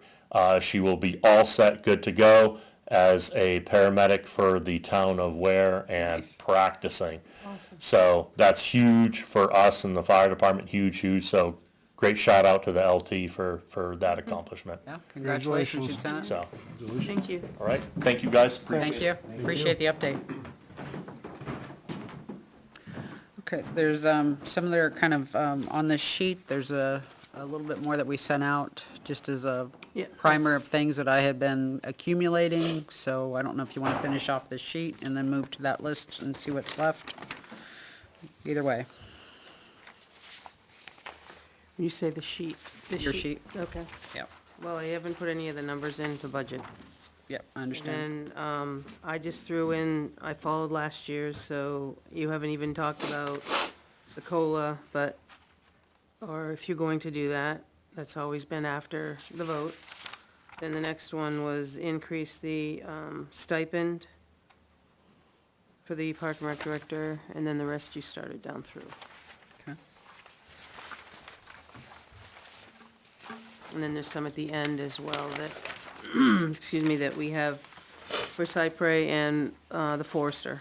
That we didn't get to talk to tonight, but those are, as I said, I took last year's and kind of took out, filled in. Yeah. Do we have a number for the Forester that Conservation Commission has given us? I thought it Is was 30 or 25. 25, I think was 25? last year. Exactly. I had 25 and a question mark, but. And I couldn't remember, did we come up with a Cypre number? Did you No, we guys? did not. We just kind of. You guys are meeting Friday? We're meeting this Friday, yeah. But we've given the plan, so I don't know if you remember that 5-year plan.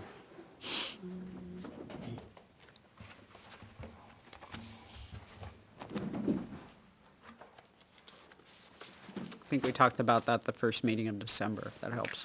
Okay. Yeah, I don't know if I brought it.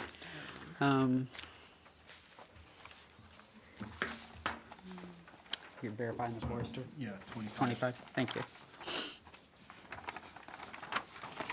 And that didn't change based on the new contract? No, that was the Okay. night that they decided that. Okay, just want to make sure. All right, so we need to fill in an amount for Cypre if we're gonna do that. And raises if we're gonna do those. Park stipend, we talked about when we went through the operating budget. Took it out of the operating budget and moved it to a separate warrant article. There's So- some updated dollar amounts for that one. From Yeah, I wasn't able Yeah. to do anything fine. today, yeah. Okay, what is it? Okay, you're gonna ask me that. Is it because of the addition of taxes and everything? Yes. Okay. Yeah, it is. All right, it's- update with tax benefit impact. Not the right word either, but you know what I mean, Yeah. taxes. Right, that is for 9 months instead of the full 12. Yeah, instead of the full year.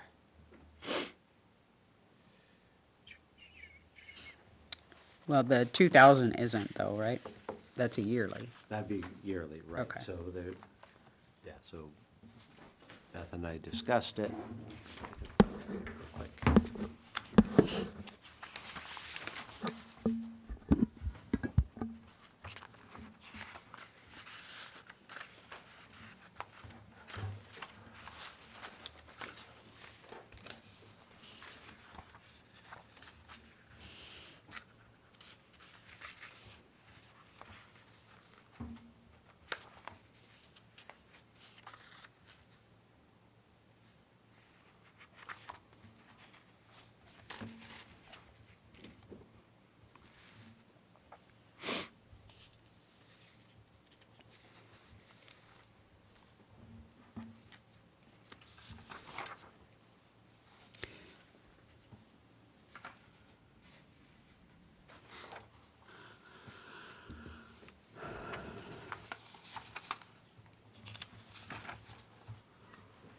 Find it?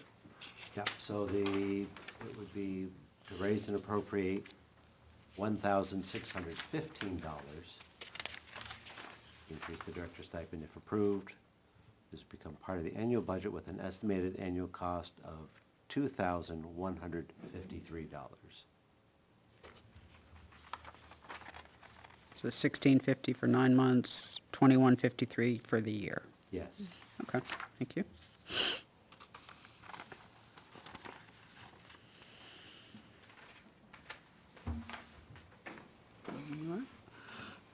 So some point in the past, I believe when we were setting up the cemetery trustee advisory, we talked about potentially returning trustees to elected positions sometime in the future. If we put that on the ballot this year, it would take effect a following year for elections to take place, so we'd still have a year of the Board of Selectmen being responsible for that.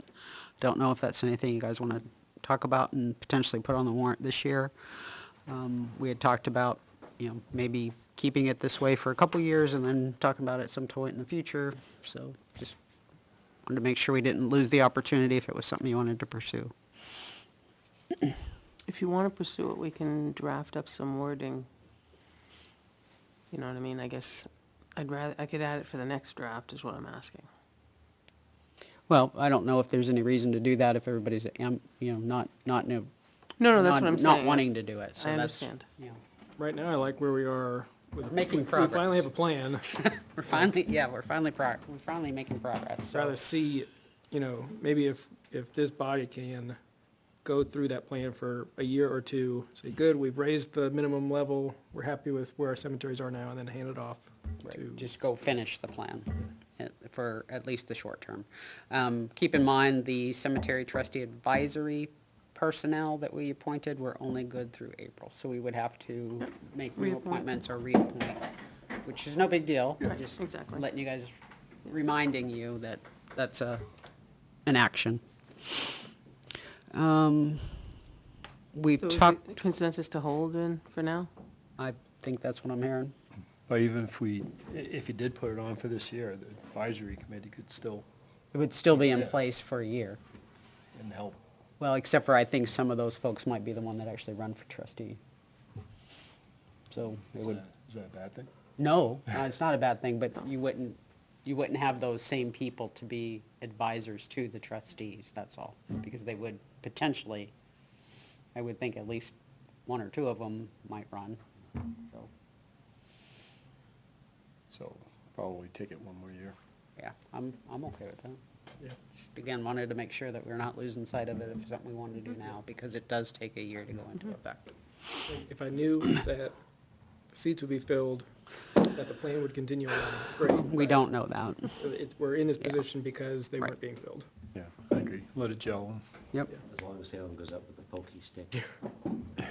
Yeah, we still do have a sexton position open, so keep that in mind if anybody's interested in doing that.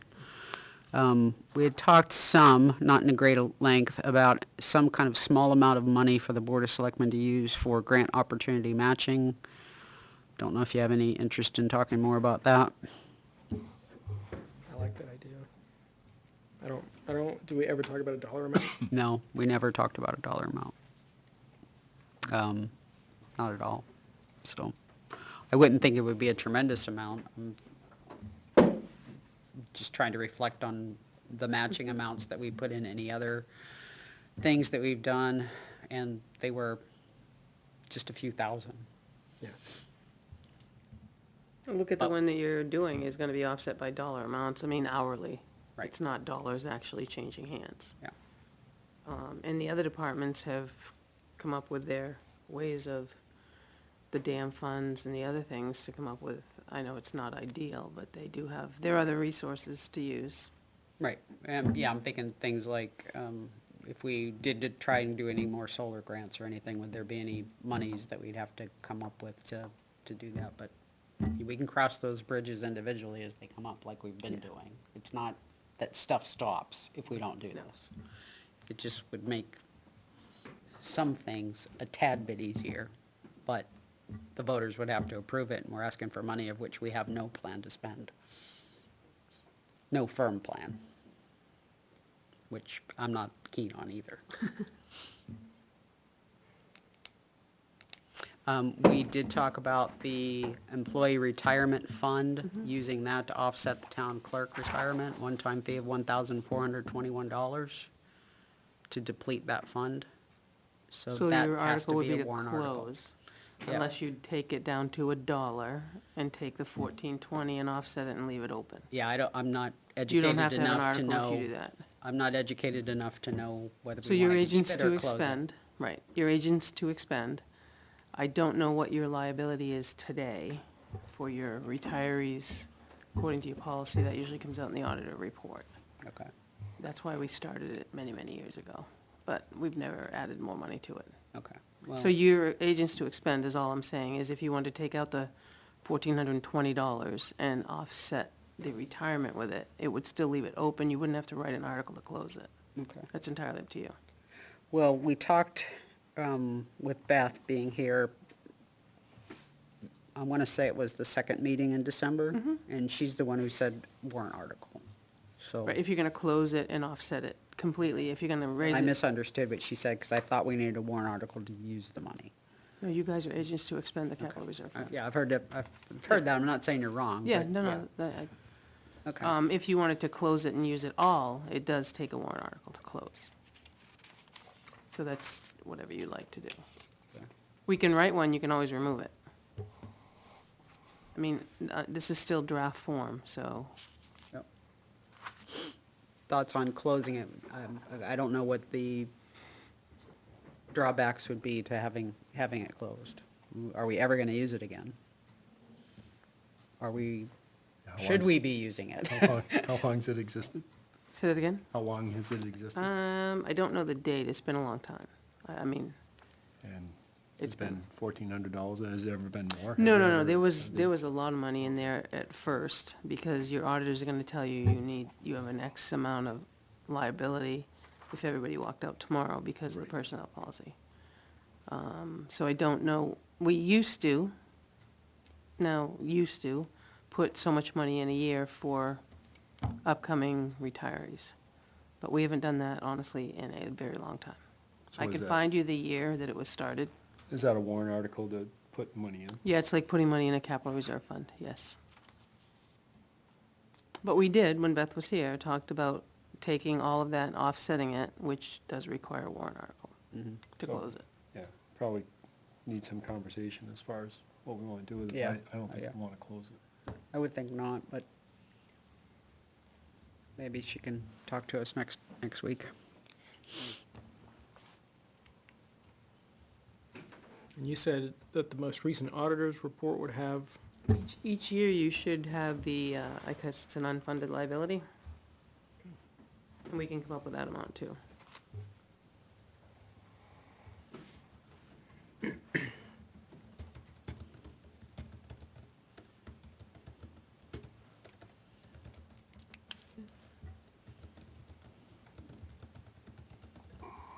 So that raises the question, do we want to write a warrant article to put money in? Is that- Right. Yeah.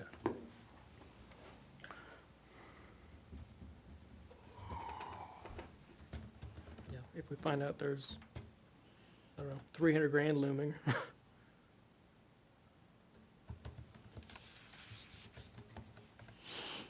Okay.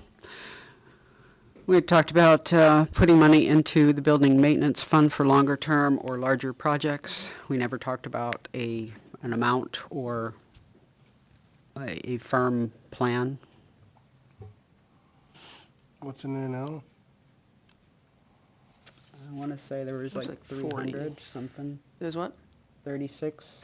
I was gonna say it was almost 40, 36K. but I don't remember.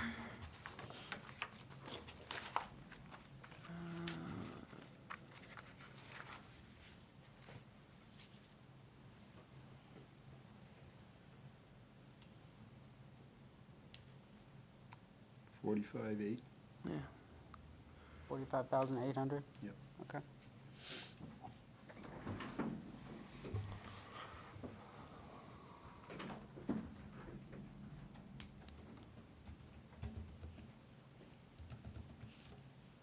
Well, I think you could easily put 30,000 a year into a couple of these buildings and not even know it. It's just tough to ask when we have money and we don't have ideas of what we want to do, I guess, but I don't think it's something that Or a other boards. handyman to do some of the projects now, so. Yeah, but even if it's contracted out, I mean, just having the list, that's a problem, right? I know Tom Clove tried forever for the old town hall, we just never get it off the ground. Everybody had a different idea for a list of projects, but I suppose that would be on us to come up with one, but I think between, all the buildings we operate, that should spend at least 30,000 a year trying to paint them and fix steps and handicap ramps and windows and, don't go far. So if there's 45 in there now. Yeah, you wanna put exactly. more in? Well, that's my point, is I don't know if we dare ask if we have that much in there and we don't have a plan of what to do. That's the problem. Because that's what we always run up to, is it's nice to say, we'll put this much in there, but if you don't have a plan, it doesn't go It anywhere. doesn't go anywhere. Yeah, so I'm So thinking I'd that like we this do- year to maybe make a list, and spend that money, and then Right. make a list for next year and say this is a project, is what I would think. Is there any appropriate statutory committee, commission, whatever, that we could offload that onto? Well, I was just if gonna say, can we somebody- create a subcommittee Yeah, like we did otherwise- for the cemetery Yeah, trustee that's why I asked if advisories? there's a statutory one. If not, create a subcommittee. I mean, there are plenty of interested people in this town that would be happy to do the legwork if Right. then we can prioritize spending from that. Many, fund. many years ago, we had a building committee. Is it a defunct one right now? Is it sitting there? It was just a subcommittee, and what they did is they looked at all the buildings and came up with a list, just what you're talking about. Every building. Realistically, and they chased quotes, you know. It was something that you would solicit people to be part of and then send them on their way. And then have them come back with your quotes and everything else. Mm-hmm. I think that's the next best step. We've also talked about, at least the planning board has talked about, not us here, talked about money for sending out the master plan survey, the master plan update. I know they've been talking about doing Survey Monkey and things that are less expensive than a mailer, but I don't know if there's a number that they would be looking for help. The talk that we've been having is allow the planning, so the master plan subcommittee finished its phase one, handed that to the planning board to say, please review, but planning board's in a busy time right now, expect that to start back up in February, with the goal to get a survey ready to deploy and send like a link out in the mid-year tax mailer. That's my understanding of the situation, which I believe Really, means we're no just cost. looking at printing costs of an insert. Yeah, no cost that would go onto a warrant. Okay. Similar to what we did with the recycling, you guys came up with a two-sided page, and we made the copies here, and then we ran them through a folder, and we added one to each tax bill. We did that before. And then in parallel with that, put the link on the town website. Right, and- for the Survey Monkey. Okay. And then, of course, get the results back, and then the next phase of that subcommittee would be to analyze the results. And then, at that point, find some way to update the master plan. Right.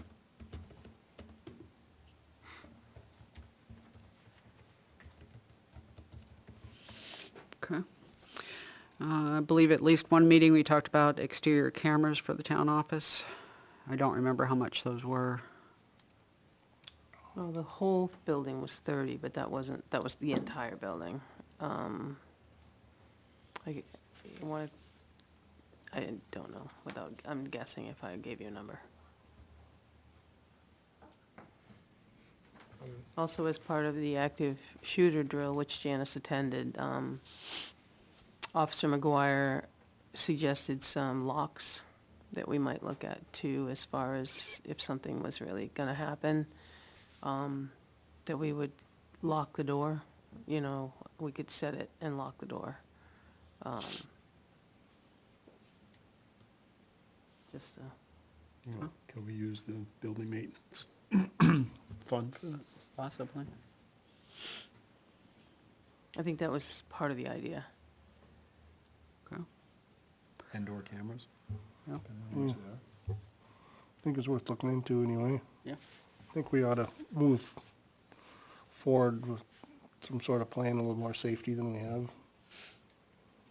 Well, the building layout's got a lot to be desired, we learned. I'm still opposed to Yeah, the I- government surveilling citizens, but Well, that's one of the reasons that we talked about putting it on warrant, is that the taxpayers would have to tell us that they're accepting of that. True. True. That's But very that true. doesn't mean that we can't develop the plan and put it on for next year. Right. So, I mean, just because we don't put it on this year doesn't mean we're still not going to ask at some point in the yeah, future but you're for that. also saying that 51% of people can then, I mean, that's the whole point of it, but then you can say, every single person who has to come into this building, too bad. Too bad. Yeah. You have to come in here to register your vehicle the first time. Yeah, so, I believe we need to have that discussion completely and thoroughly.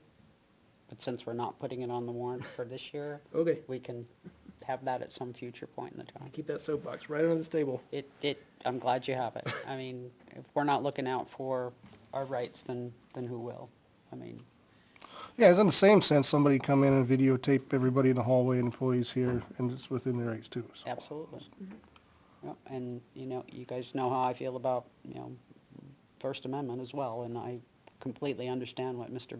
Butt was trying to say earlier during public comment, but I also believe very strongly in the First Amendment too, so, it goes to the rights of the citizen, so.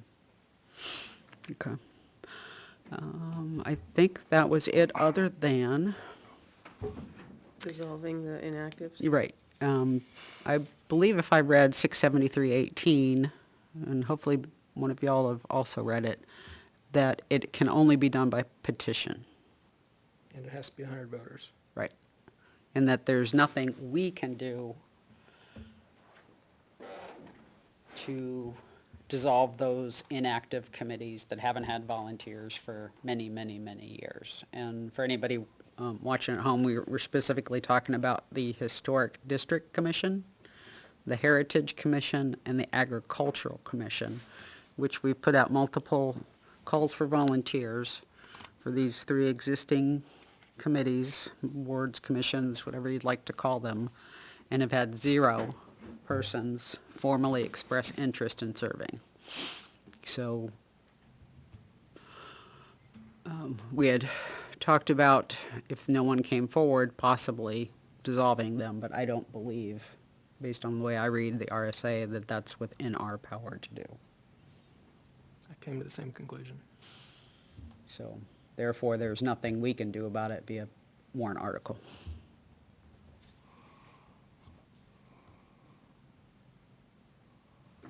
Then they stay open. That's what I think. So I think that's a pass of everything that I knew about. Do you all have anything else? You don't care, just like, 'cause I do have meetings coming up that may conflict with these still for another month or two. So if it happens to come up in a meeting and I can't be here, I'll give my quick 2 cents about the COLA, because I have before and I was a strong proponent for this, is that I think it's important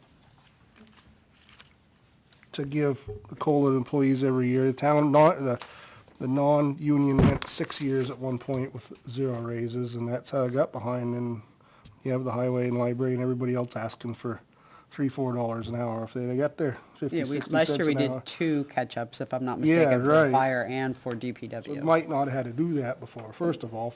Second, it's, really, first of all, it's bad morale. But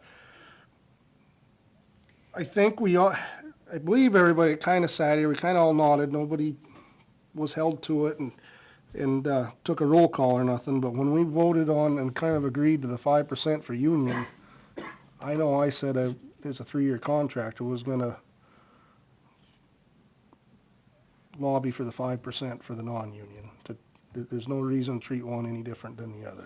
And so what's your definition of COLA? You threw that word out specifically. Well, I So guess are that's you- what are you we're calling talking it, so about- it's just kind of 5% overall. Maybe we can do it on, a little bit on merit if you want, but, in the That's past. where I was going with that. Right. Are we talking about just general raises, or are you talking about just trying to keep their current spending, availability and take-home pay the same through accounting for inflation? Because when you say COLA, I think all we're doing is keeping them even.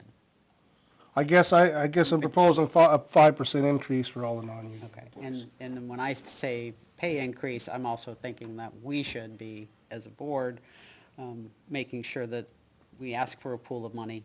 Again, my opinion, ask for a pool of money, but it's distributed based on performance.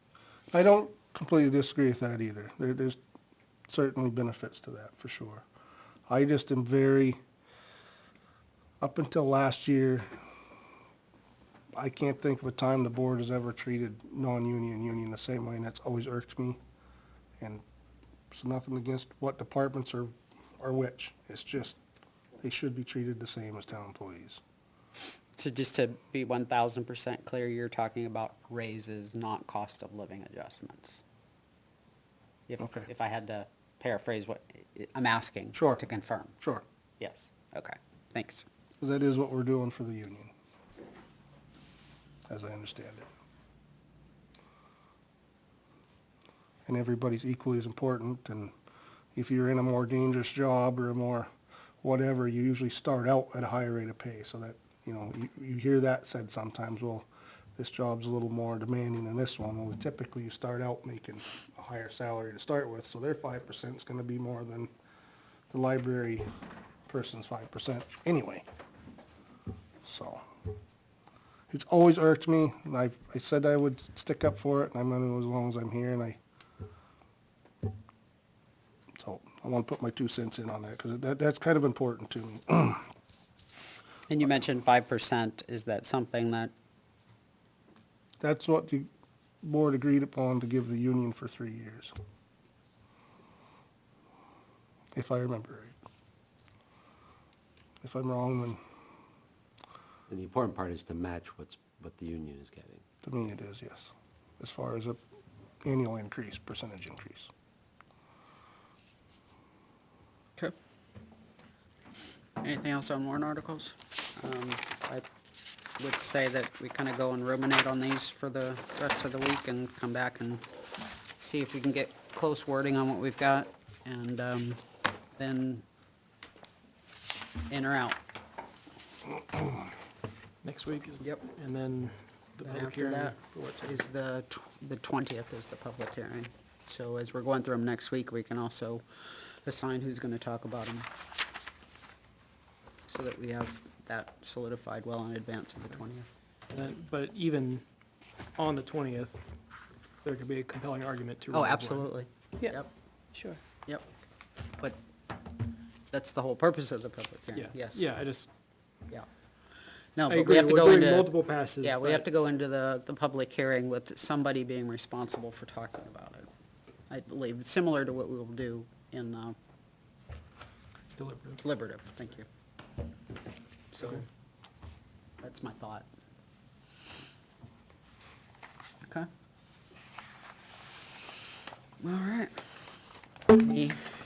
One last go on warrant articles. Okay. Administrators report.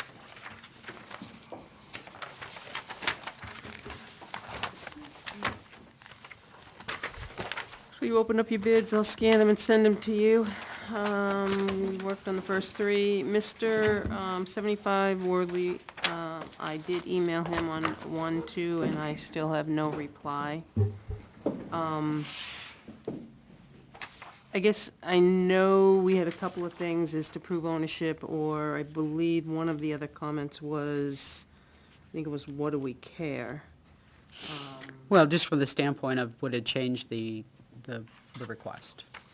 Okay, well, so for further on that. That thank you. probably sound much more flippant than I intended it to come out. Okay, but because I guess that's from what I was What we thinking. care is,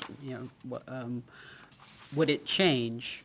Somebody came and asked to do something, does Okay. it change what they asked to do in our outcome? My answer would be yes, Okay. because you have a current situation in another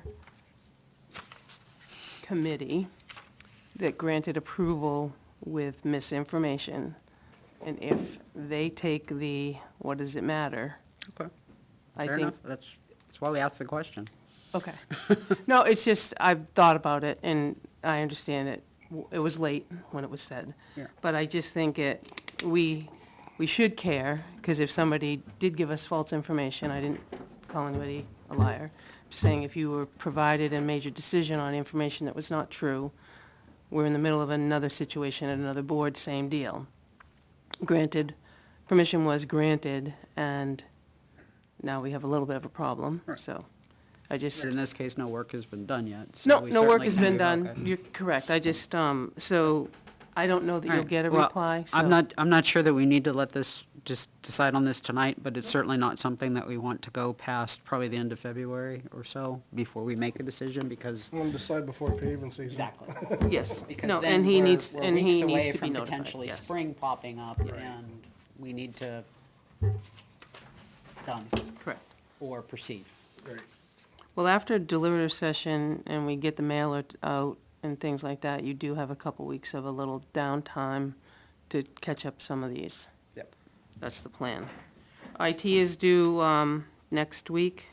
Let me ask you a question. They're due by 4. So if we receive them by 4, I guess what I heard Benji was, do you want Beth and I to open what we got, kind of scan them to you? I know it doesn't give you a lot of time, How was it put out? that it would be opened at the meeting. I think we gotta do it Yeah. that way. Yeah. But in the future, we can Yep. reword our RFPs so that, Yeah, I always worded mine that way, and then because a lot of time contractors like to come to the bid openings, so whatever we posted, we kinda gotta stick Right. to that. Yep. Okay. And then you also next week have the fire department detail increase, you have a public hearing for that. On the 20th, you have the grant for hazard mitigation, you have the budget, and you're gonna have the bond one. I didn't put it on here, but the Didn't have the bond. what? If you're going to bond or lease the fire truck, you have to have a public hearing. Gotcha. So that's all on the 20th, and that's kind of all I was thinking we were gonna focus on, because we really have to finish but everything. we haven't noticed the fire truck, and today's the 6th. Correct, but I have till the 14th according to the municipal calendar. So we I'm gonna do can- it on Wednesday, We can do that. or I'll stay and do it tonight. No, I think next week's fine if it's legal to do that next week. To the 14th. You said you Yeah, had the till 14th. RSA If in it's this, legal to do in that, the that's fine. RSA says the 14th is the first day. Okay. Hang on. Cleaning, the cleaning services are due. What I also just, for your FYI, there was, if you Google cleaning services, came up with 20 of them in the nearby area. So I just went on and they have, more information, so I just asked them if they'd be interested in looking at our RFP on the website, that's all I asked. A couple of them replied back to me and said, yeah, we'd come over and look at the building, so maybe we'll have more bids, so. Let's see, Park and Rec, I know we talked about an in-between with the bylaws as well as the job description after we get done this part. Building inspector, I notified all the candidates, they're still in the process, that we needed to get the warrant articles and the budget done first. Speaking assignments, you already spoke about, town Yeah, I think report- we'll have those done before the 27th. Yep. I'd like to do them next week. Yep. These are just tentative, road estimation completion. And then the town report, I believe Janice put in front of you a copy of what her rundown was for you to review for the town report. Yeah, I just made a stab at a draft from the Board of Selectmen. I gave you all a printed out draft copy of that. I know it's in my pile here. It's in here. But feel free to hack at it. It's just, I didn't ask anybody what kind of report they wanted to put out from the Selectmen. I just took a stab at it, so feel Sure, free it's to, fine. feel free to hack. Yeah, there's some highlights there. Yeah. So you gotta read it. The mailer, town report, I'm finishing up. Did you, Salem, I sent you, did you get a request today from me? Yeah, it was not for that folder, though. Okay, because the request doesn't give you many options. It gives you notes, it gives you contacts, it gives you, it's kind of odd. I mean, I don't want to jinx it, but I feel like we're about done here. And we could just try and knock it out after we're done here tonight. I could just go upstairs with you and figure it out. Oh, okay, yeah, that's fine. And then, I know we've completed the first one. Should we retain, because I have files upstairs with right to know, should we retain the file of whatever the completion was done here? Yeah, and I thought Maureen actually had to retain a copy too, for Oh. town clerk retains official files. Okay, well, So I they- just, I Town know clerk I, needs a copy of the right to know response. the first one, the one that's completed. Yeah. Okay. And the second one when it's done, but yeah. Okay, I gave you the building permit. I guess we can talk about the land use administrative vacancies. In my few minutes of spare time, I assisted doing the minutes for the planning board, and I didn't want it to lose sight, the resident asking about the ice cream. So I put it on here. Yeah, it's been on there, But hasn't that it, was, before? because I skimmed It was a what? I skimmed some of those minutes, and I thought the last one was waiting on legal, but the person at legal was out, and Right, I don't think we've actually gotten a reply from Drummond. No, because you're right, she is out. I Yeah. haven't had it on Yeah, here, so I yeah. just didn't want to forget it. yeah, and I just wanted to say that I don't think it's on us. I don't think it's on the town. Okay. Sewell Hoyt, the owner is I'm gonna be careful here. The owner is in a facility because of some medical issues. The POAs are trying to clean it up, so it's going to take some time, but she is not there. Guess that's as easy as I can explain it without, But I believe last time, you talked about this, you said that they are being cooperative and. oh yeah, she touches so- base with me, but she had to get POA attorney information so she can pursue cleanup, possible sale, and some other things. But she does touch base with me, Okay. which is the granddaughter. Food pantry, we talked about February. I just have to have a few minutes to put all of those Mildred Hall minutes up. Yeah, it is the only thing that we're waiting on to be able to publish, draft Okay. the report, review it here, and then publish the report. So,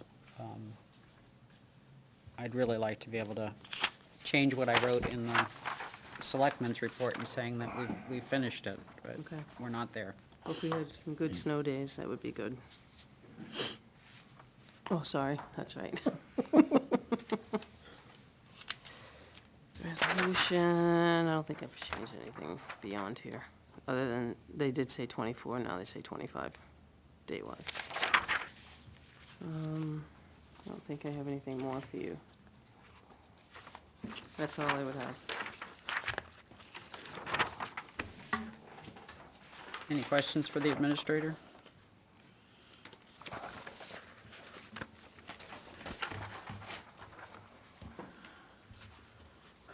Okay, that brings us to manifests. I'd like to make a motion to order the treasurers to sign the payroll and accounts payables checks dated January 9th, 2025, as included in the following manifests. Payroll, $99,389.95. 2024 accounts payable, $71,304.36. 2025 accounts payable, $896,242.40. John Stark accounts payable, $250,000, and Ware School accounts payable, $700,000, for a total of $2,016,936.71. Is there a second? Second. Thank you, Selectman Bloom. Any discussion? All in favor, say yes or yay. Yes? Yes. Anyone opposed? Anyone abstain? Motion passes 500. Okay. We have a few sets of minutes, November 25th, December 23rd, and December 30th. Have you all reviewed all three sets of those, or any we need to kick to next week? Only done the first two.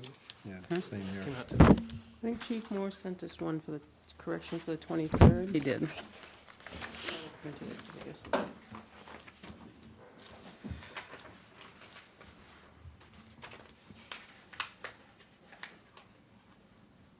Okay, so November 25th. I have a very wordy change for the end, so if anybody Okay. has anything else.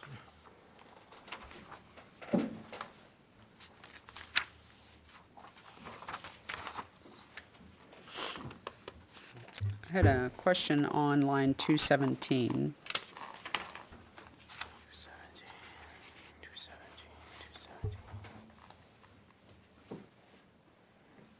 Okay.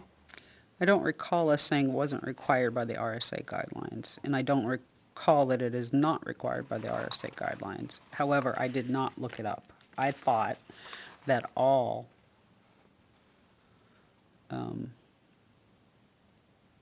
donations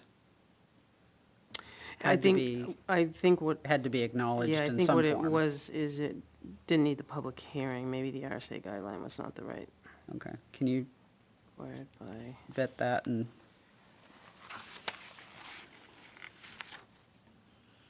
I think it's not required to hold a public hearing, because I think it was, what, a few $100s? The Christmas decorations? I don't know. I think Oh, that's was what they there were a final? estimating, but I don't know that we ever got a final number. But I think the answer, it says an estimated of the value will be provided, but I think it's meant no public hearing is required. Okay. James, do you recall anything specific on 217?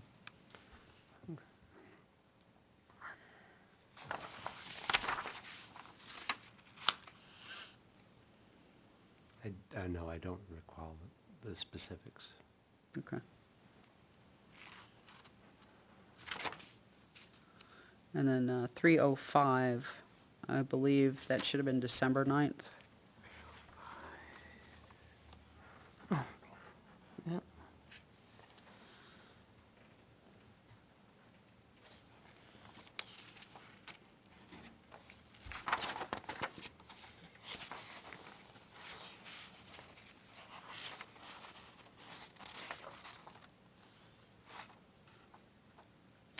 And 82, On what page? page 2, line 82. If you just read that first sentence, you jump to the conclusion that there are in fact bills that are missing, as in gone, never to be seen, versus haven't been received yet. Oh, So I don't know if we want to clarify that for someone that might not read the entire paragraph. okay. Just not accounted for yet? Not Yes. received. Not received, haven't been received yet, something like that. I think he said missing, but I get what you mean. He probably did say that, and that's one of the drawbacks about doing these as transcripts, is minutes would have just summarized. Yep. We don't have all the bills in yet. Yeah, because the next line said that bills from Friday haven't been recorded. On line 86, that $88, is that, I know $88 is not correct. I don't know what the context was that was. Because the year-to-date total on that, I believe was higher. I think we should just delete the $88. Though the year-to-date total may show a negative balance due to some bad months, just take around $88 out. Okay.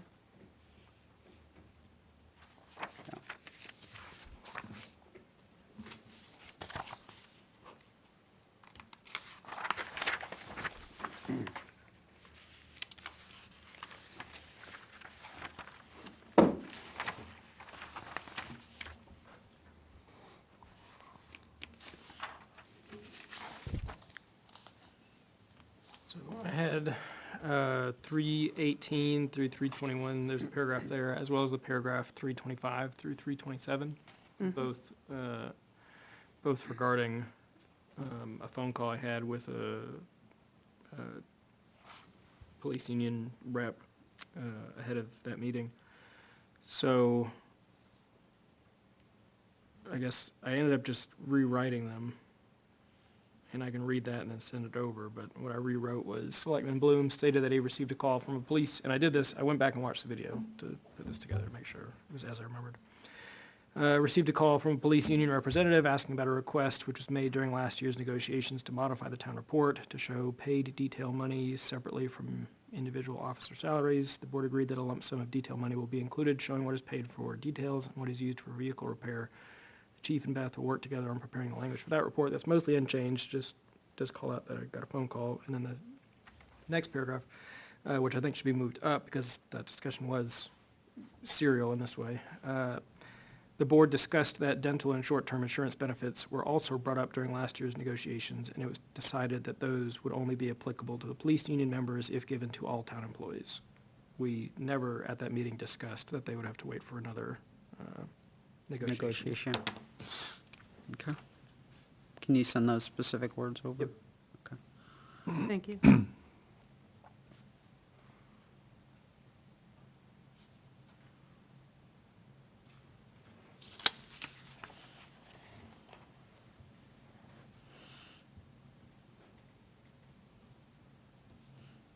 Okay. Any other changes on November 25? I accept a motion to approve the minutes as amended this evening for November 25th, 2024. Anyone like to move that? So moved. Thank you, Selectman Pratt. Anyone second? Second. Thank you, Selectman Bloom. Any further discussion? Hearing none, all in favor say yes or yay. Yes. Yes. Anyone opposed? Anyone abstain? Motion passes 500. December 23rd. I don't think I didn't print what, I think it was some numbering. Just trying to get it to come up. The Chief Moore's Yep. was 11, and instead of 1, it was like 11. and One, then- 1.11 and 1.12 instead of 1.1 and 1.2 Oh, yeah, on line 60. on line 69. 69, so it was 1.11 and 1.12. So line 20 through 21, the RSA reference needs to be cleaned up. And also added that there was a second non-public under the same, but A and C.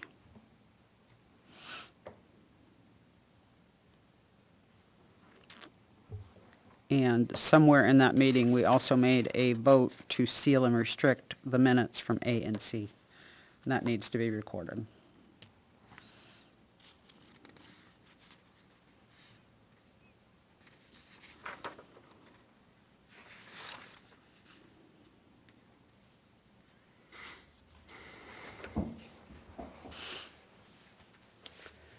So in all the motions that were made throughout the meeting, she has Chair Matthews motioning. I usually state that I would accept a motion. I don't make the motion. Okay. Further in the document paragraph, she has down who actually moved the motion. I see this So, balloon is- yeah, I would, Yep. don't know how you want to correct those. You can either change it to whoever made the motion or just type in the motion itself and then keep who moved it and seconded it as it is Okay, there. so each time, Yeah, and there's many of them through here. There's several. I see that.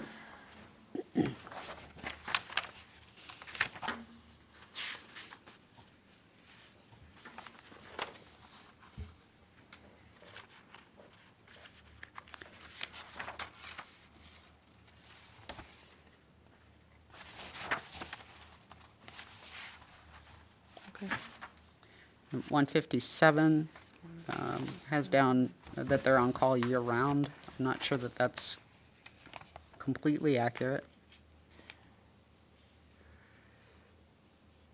I know they're formally on call from, is it October, November 15th, November 15th through? November to April, Yeah, April. but I do think it was stated that Yeah, now, there may be times when, you know, we call in people, but it's not that the entire department, you can't leave town kind of thing on call. So. It's like a rotation. Yeah. So how, do you want to take out year-round? What do you want to I add? think the way it's stated there, in the future, someone could misinterpret that to Right. say that we have a requirement for all employees in the DPW to be on call all year long, every single day.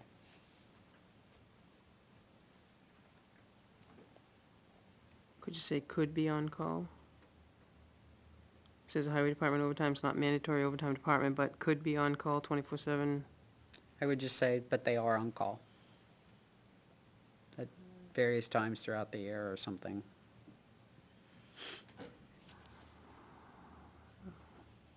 they're just, they are on call. Yeah.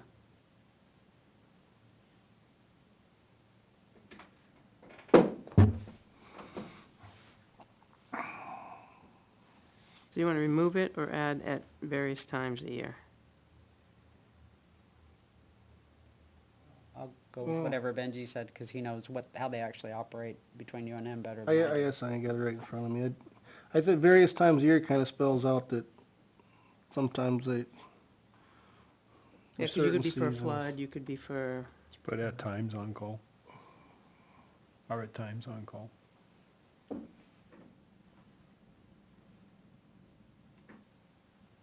it's fine.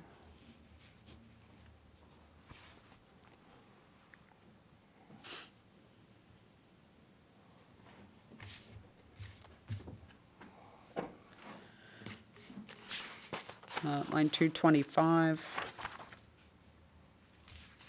The flags being purchased out of office supply line, I thought we said we were gonna start buying those out of the patriotic purposes line, but I didn't go back and watch the video. So I just had a question mark on whether that's what we really said. Did we remove it, though? Yeah, I thought we took that Yeah, I down think you too. took it out. I Okay. think you zeroed it All right. out, because I buy them from the office line. Got it.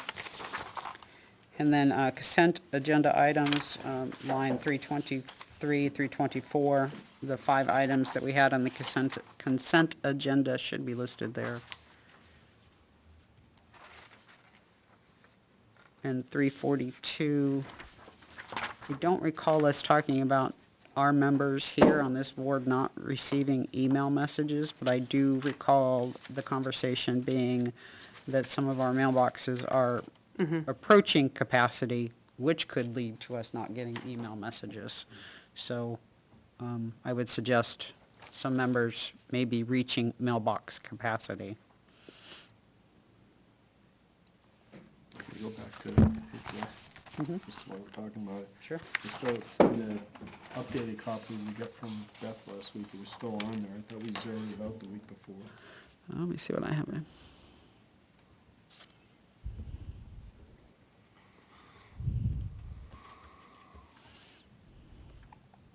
So it should be at 0. That's what I Yep. thought. Deleted the whole department. Whole department, yeah. Yeah, because I think she asked about it'd be easier to delete it all. Yeah, because we talked about $1. Yeah, I show we did delete it. It may have been last week, but I don't have a date. She didn't have it on the updated version. Okay. All right, good. So never mind about 225. What do y'all have? Never mind about what? Did you say never mind? Said never mind. Never about- mind. Never mind 225. What we have there is true.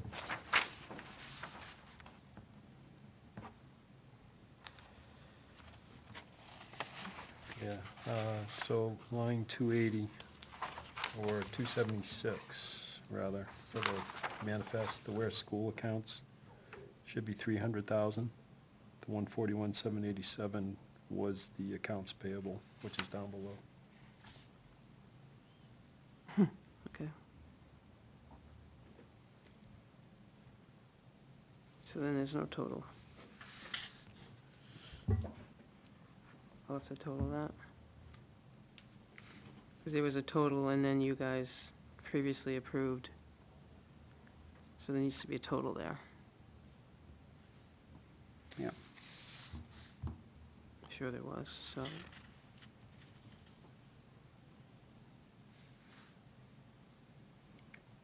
Okay, Line 13, 13.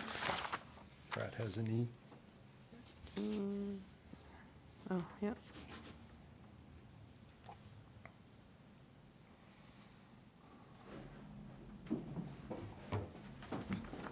.31 presents should be present. Just fix that verb tense. Line 31. It was multiple something, so it should be present. Or present, maybe it was. My only note is present. Presents becomes present. However it's pronounced in context there. Yeah, it's one of those words that can go both ways. But this one, it should be present. No S. Just take off the S. Yep. And then otherwise 70 and 370 Bloom is misspelled. 70, I did catch that one. And 370, same way? Yep.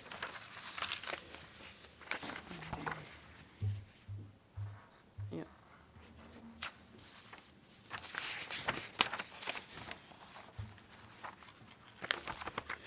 Line 30, 30. after altercation on town property.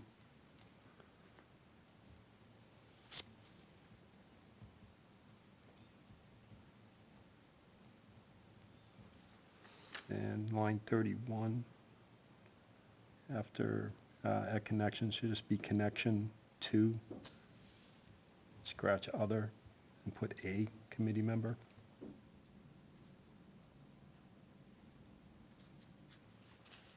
And comma after member, and longtime friendship with Bruce Fillmore. A complainant of 2 complaints held by the Ethics Committee. Wait a second. Okay, so at the end of 29, past altercations on town property. No, at the end of line 30, disclose an altercation on town property. Okay, wrong line, that's why.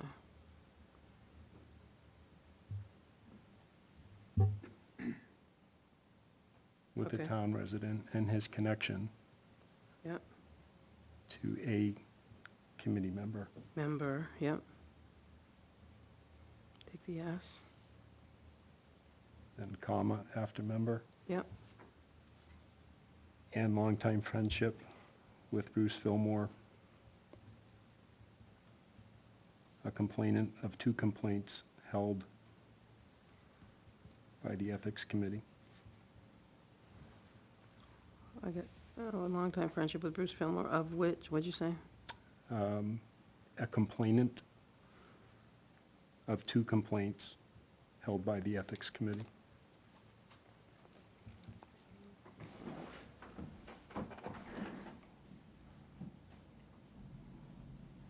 And which she believes present a conflict of interest. And after that, after interest, insert another sentence. Ms. Pratt also discussed a longtime friendship of another candidate, Mr. Jack Dearborn, with the same complainant.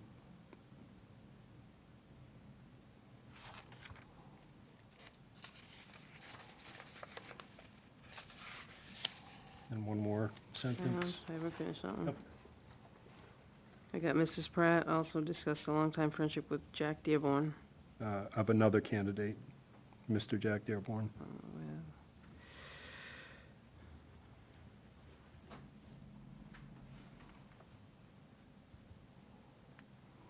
With the same complainant.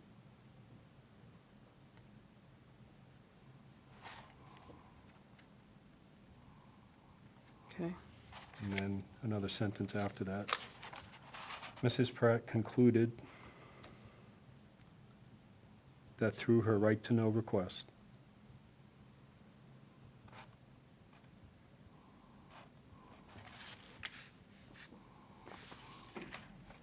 she discovered that Mr. Hallstrom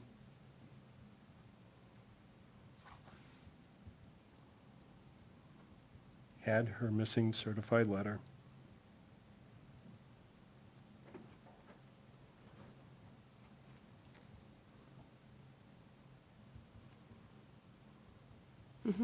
on his person at the 11/21 meeting.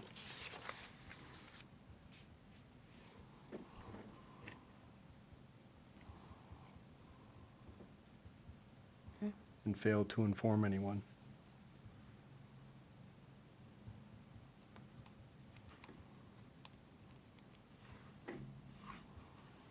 Then a comma, scratch Mrs. Pratt, and then finish it, and then urge the board what's already there.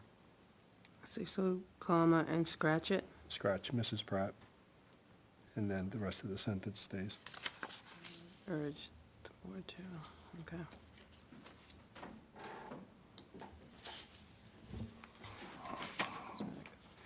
Here.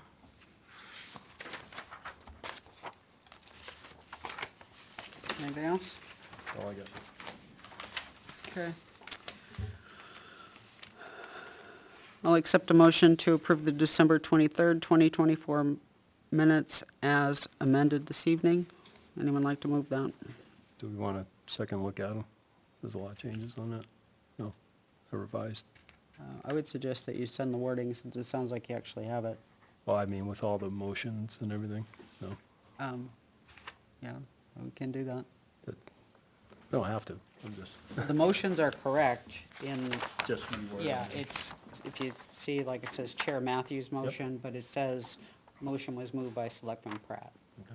So this part just needs to be changed. The who, down here, who made the motion and who seconded it and the vote count, it's all there and correct. It's just, Then I'm good. yeah, I didn't make the motion. I said the She motion asked- that I would She was ask looking for a it. motion. Yeah. And, Then I'm fine with that. okay. So if they weren't correct, I would say absolutely, but, yeah. So would anyone like to move that is the question? It's moved. Thank you, Selectman Bloom. Anyone like to second? Second. We're gonna go with Drury. Okay, any further discussion? Yeah, all in favor say yes or yay? Yes. Yes. Anyone opposed? Anyone abstain? Motion passes 500. And we will look at December 30th next time. I'll continue to state my opinion that minutes should not be transcripts. These look more like transcripts than minutes, in my opinion. And I'll continue to state that approved minutes should be uploaded to the website. The last final minutes I see posted on the website for 2024 were July 26th. Just one final word, unacceptable. We also, I mean, we do have a requirement to keep non-public minutes. Yep, and I- posted within 72 hours, and We we did have- that for like a couple of weeks. We have 3 sets. I see that that sealed minutes need to, I see 4 sets of sealed minutes that we have yet to review a first draft of. October 1, October 21, October 28th, November 4, and December 23rd. Does that match your records? I don't have that detail in front of me, but sounds right. Okay. All right. Selectmen committee updates is next. Anyone have anything? Just a reminder about the planning board public hearing on their proposed warrant articles, which is this Thursday, the 9th at 7 PM.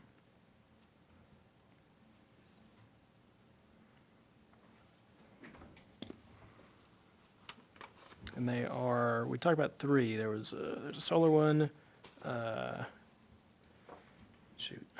solar one, how to measure, ADU square ADUs. footage. and, I'm not blanking on this. I'm gonna start prepping for this meeting right after this Variance- meeting. Variances and Yeah. exception Automatic expirations. renewals of ZBA variances forever. Okay. Anything else? Not for a subcommittee or anything, but going back to the emails, I did have a good discussion with Umbrel, and the ticket was put in, and as of January 2nd, all our emails on the board will be they are at 50 gigabyte limits. That was the next tier up. Okay. That should help a lot. Yeah. A lot. I think we're at 4. We were at 2. 2? Okay. Okay. All right. And it did say that we want to come up with some sort of a retainment policy, we can do that. But this was the simpler, cheaper solution, I believe. They just give us that additional storage. Okay, good. Thank you very much for doing that. Anything else on Selectmen committee updates? Correspondence, other business. We had a resident on Pondview who is requesting interest from tax due bills be waived. And my questions, I believe, were answered already by T.A. Bolton, that the original bill was not returned as undelivered, and a delinquency notice was sent, correct? Well, when you send a tax bill and you haven't paid your first bill, it shows past due. So if you got a past due amount, you would assume there's a problem or something happened. That's why the first one that you waived notified us immediately. I took the courtesy when I took his bill to remind him. I didn't have to. I reached out and said, hey, I noticed that your first bill hasn't been paid. I could have let him go to lien in April, but I don't like to do that. I do that to anybody. When you get $6 left, because we get people that pay their bill and they backdate their check to November, and the postmark says 12/31, well, that's when I have to accept it. So it left a balance, 2 people, one of $6 and one of $7. I just took a minute, copied it, jotted it down, and sent it to him, because I don't want him to continue to earn interest when we have to go by postmark, not by the date of your check. So, again, Technically, it's receipt date. I mean, it needs to again, be I mean, received I by didn't all. have to waste the 69 cents to let him know. Because it had already been out. You saw the copy of the bill. It was on a past due amount. And the invoice number on the check that I provided you was PO2's invoice, so you had to get your bill to know what your invoice number was. That's my point. It happens all the time. We've got so many people that are trying to play this, I didn't get my bill. And I can go to what was sent that we don't get back. But if somebody reached out to me right after he got it and say, I didn't get the first one, that's a different situation. But when I had to reach out at the end of the year and say, hey, I noticed that you hadn't paid it, I mean, we've got people now saying, well, I called the office and they're gonna waive my fee and waive my bounce check fee and everything else. And I'm like, well, no, who did you talk to? And they said they didn't. And then I said, well, it was me you talked to, because I get my notes. You know what I mean? So we're getting people all the time trying to, and every little $100 matters. You know, I know it it's does to the- unfortunate. I know it does to them as well, but our business here is to, Right, but I can't waive it, so that's why they write to you. I don't think there's any RSA requirement of delinquency notification. not that I know of, Of believe what? it's- it- delinquency notification. Yeah, so what's gonna happen is they're gonna get a letter in February and say, hey, just remind you have a balance due before we get to the lien process, because that happens in April, then it's subject to more fees. And that's when people realize that there's a balance due. But Yeah. not from the first half. No, the first half comes on your second half on that past due amount. And if I had a past due amount, I'd be wondering what it was. I would have called somebody just like your first guy did. He reached out and said, what do you guys, I didn't get it. The only thing I saw was the 401 notification of taxes and arrears. That's the only thing I saw. Is that the Doomage town- letter? I'm sorry? The Doomage letter, which will go out soon to reminders. That's, I don't know.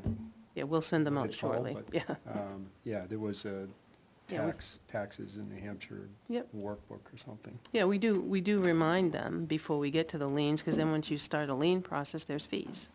And the fees, sometimes if you owe me $6 and the fee's 30, it's kind of crazy. Yeah, it doesn't make any sense. So based on the faxes we've been presented them, I would be not inclined to waive his interest. Agreed. I agree. Yeah, we'll go along with that. All right.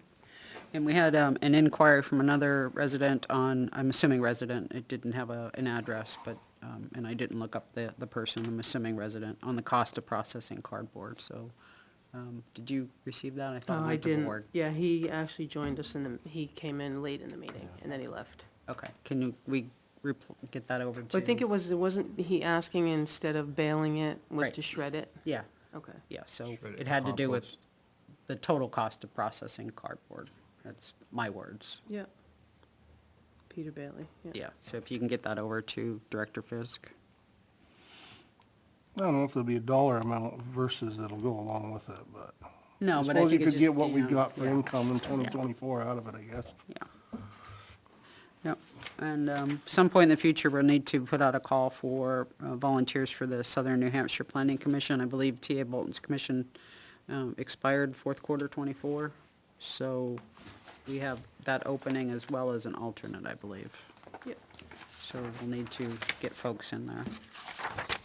That's all I had for correspondence, other business. Anybody have anything else? We got one a couple of weeks ago. I don't think we ever discussed with fire chief about grants for diesel. I meant to bring it up today when he was here. Grants for diesel? Yeah, grants for swapping out diesel vehicles. Don't recall that. It was a few weeks ago. Okay. Oh, I was thinking it was the grant, like Jason applied for. Which is over if that's the same. It's over, it was the Volkswagen one. That's the one Jason applied It for. was, but regardless, just the idea of grants towards fire trucks was emailed to us.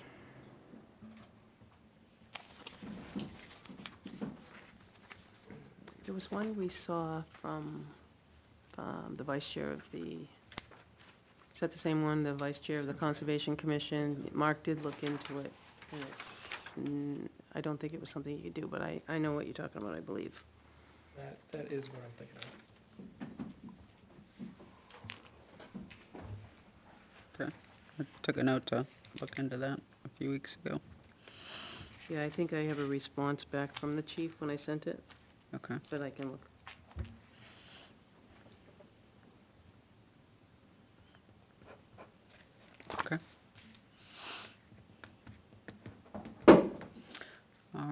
So on 113, setting the agenda, and I'll remind all you that you have an active role in setting this agenda. It's not just me, so if you think we've been staying too late, tell me what we can cut off the agenda. So what I have is call to order, pledge allegiance, public comment, department head. Then at 7 o'clock, we have a public hearing for increase the detail rates.